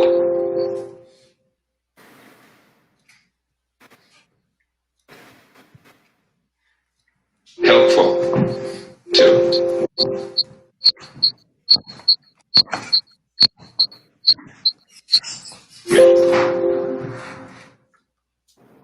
you an angel. It's been so helpful to me. I do whatever you tell me. All Within right, you limit. guys. Right. I adore you both. This has been such a privilege. Unfortunately, we are past time, so I got to say goodbye to you guys, and I got to stay to answer one more question for somebody. But thank you so much, Mike. I love the mustache, and I love your mission. You're making it happen. And Sarah, thank you so much. We appreciate both of you. Okay, bye-bye. Bye, Mike. I'll tell you, there's some inspiration for you, right? I wanted to just take 1 second. I know we're past time, we're over time, and but there was a follow up to the tantrum thing, and I promised I would get back to it. Can tantrums turn to meltdowns? It starts with screaming, ends with self-harm. Yes, of course. All meltdowns start with a tantrum. And again, I think that there's a sensory component to it. What we need to do is start with looking at the tantrum and what the function of the tantrum is. But if there's meltdowns that are happening, we got to look for the sensory component of it too. And if there's self-harm happening, that's when it's time to like massively call in professional help. I don't want to candy coat that at all, but people hurt themselves, and it's a very scary thing. So please promise me that you will get some professional help with that. A person goes on to write that it's comforting to know that I'm not alone. Thank you. My son has smashed TVs. He gets overloaded when he gets on a computer and he can't get out of it. So I really have to time it and only have a half an hour at a time. I will tell you that the worlds that are available in computers are great. And it's an amazing thing, but sometimes our kids have trouble getting in and out. And I think you're doing exactly the right thing, having it be timed and start and stop. And I will tell you that one of the things that I had to do for my son, because I didn't have the heart to always stop him when he was enjoying himself on the computer before it led up to the meltdown, I had to put it on a timer. There's a way that you can have the computer time out and turn itself off so that it's not you. And we would have to deal with the feelings that he would have when it would turn off in the middle of his game, and it would sometimes spur a tantrum. But, we were able to work on that and in slow increments and get him to the point where he no longer has that problem. He can stop doing something that he's on the computer and have the same feelings that you and I have when we're in the middle of something and we have to stop, and that feeling of frustration, but do it without a tantrum or a meltdown. So work with professionals, but it is possible. And yes, our kiddos have a really hard time when they're in that world of Minecraft or whatever, and it's real to them. They don't want to be pulled out. And we want them to have that escape. Yeah, it's good, but we can't lose them into it, and they will lose themselves. And later, when my son was older, I would say to him, what you're teaching me, and I would do this not when he was having a meltdown. When he was calm, I would say to him, you teach me all the time, and you teach me how long is too long on the computer, because when this behavior happens, if you want to teach me a different lesson, show me that you can get off the computer without a meltdown. And what he realized was if he got off the computer without a meltdown, it got him a reward that he got more time on the computer the next time. But that's a concept for kids when they're a little bit older and have a little bit more self-control. In the meantime, we have to help them. And Robin said, I wish parents would face the early diagnosis of autism. It's scary and parents seem to want to avoid it, but early intervention is what these kids need to have a chance at successful adulthood. Amen to that. Amen to that. Thank you all for being here. This was an amazing show that I learned from all of you. And I learned, of course, from Mike and Sarah, and I just feel very privileged to have the opportunity to be here with you. We're back tomorrow live with Let's Talk Autism with Shannon and Nancy. I have no idea. I can't remember who the guest is, so we'll find that out, but be back here. And I appreciate you all being here. Until tomorrow, give your kiddos a hug from me and one for you too. Bye-bye for now.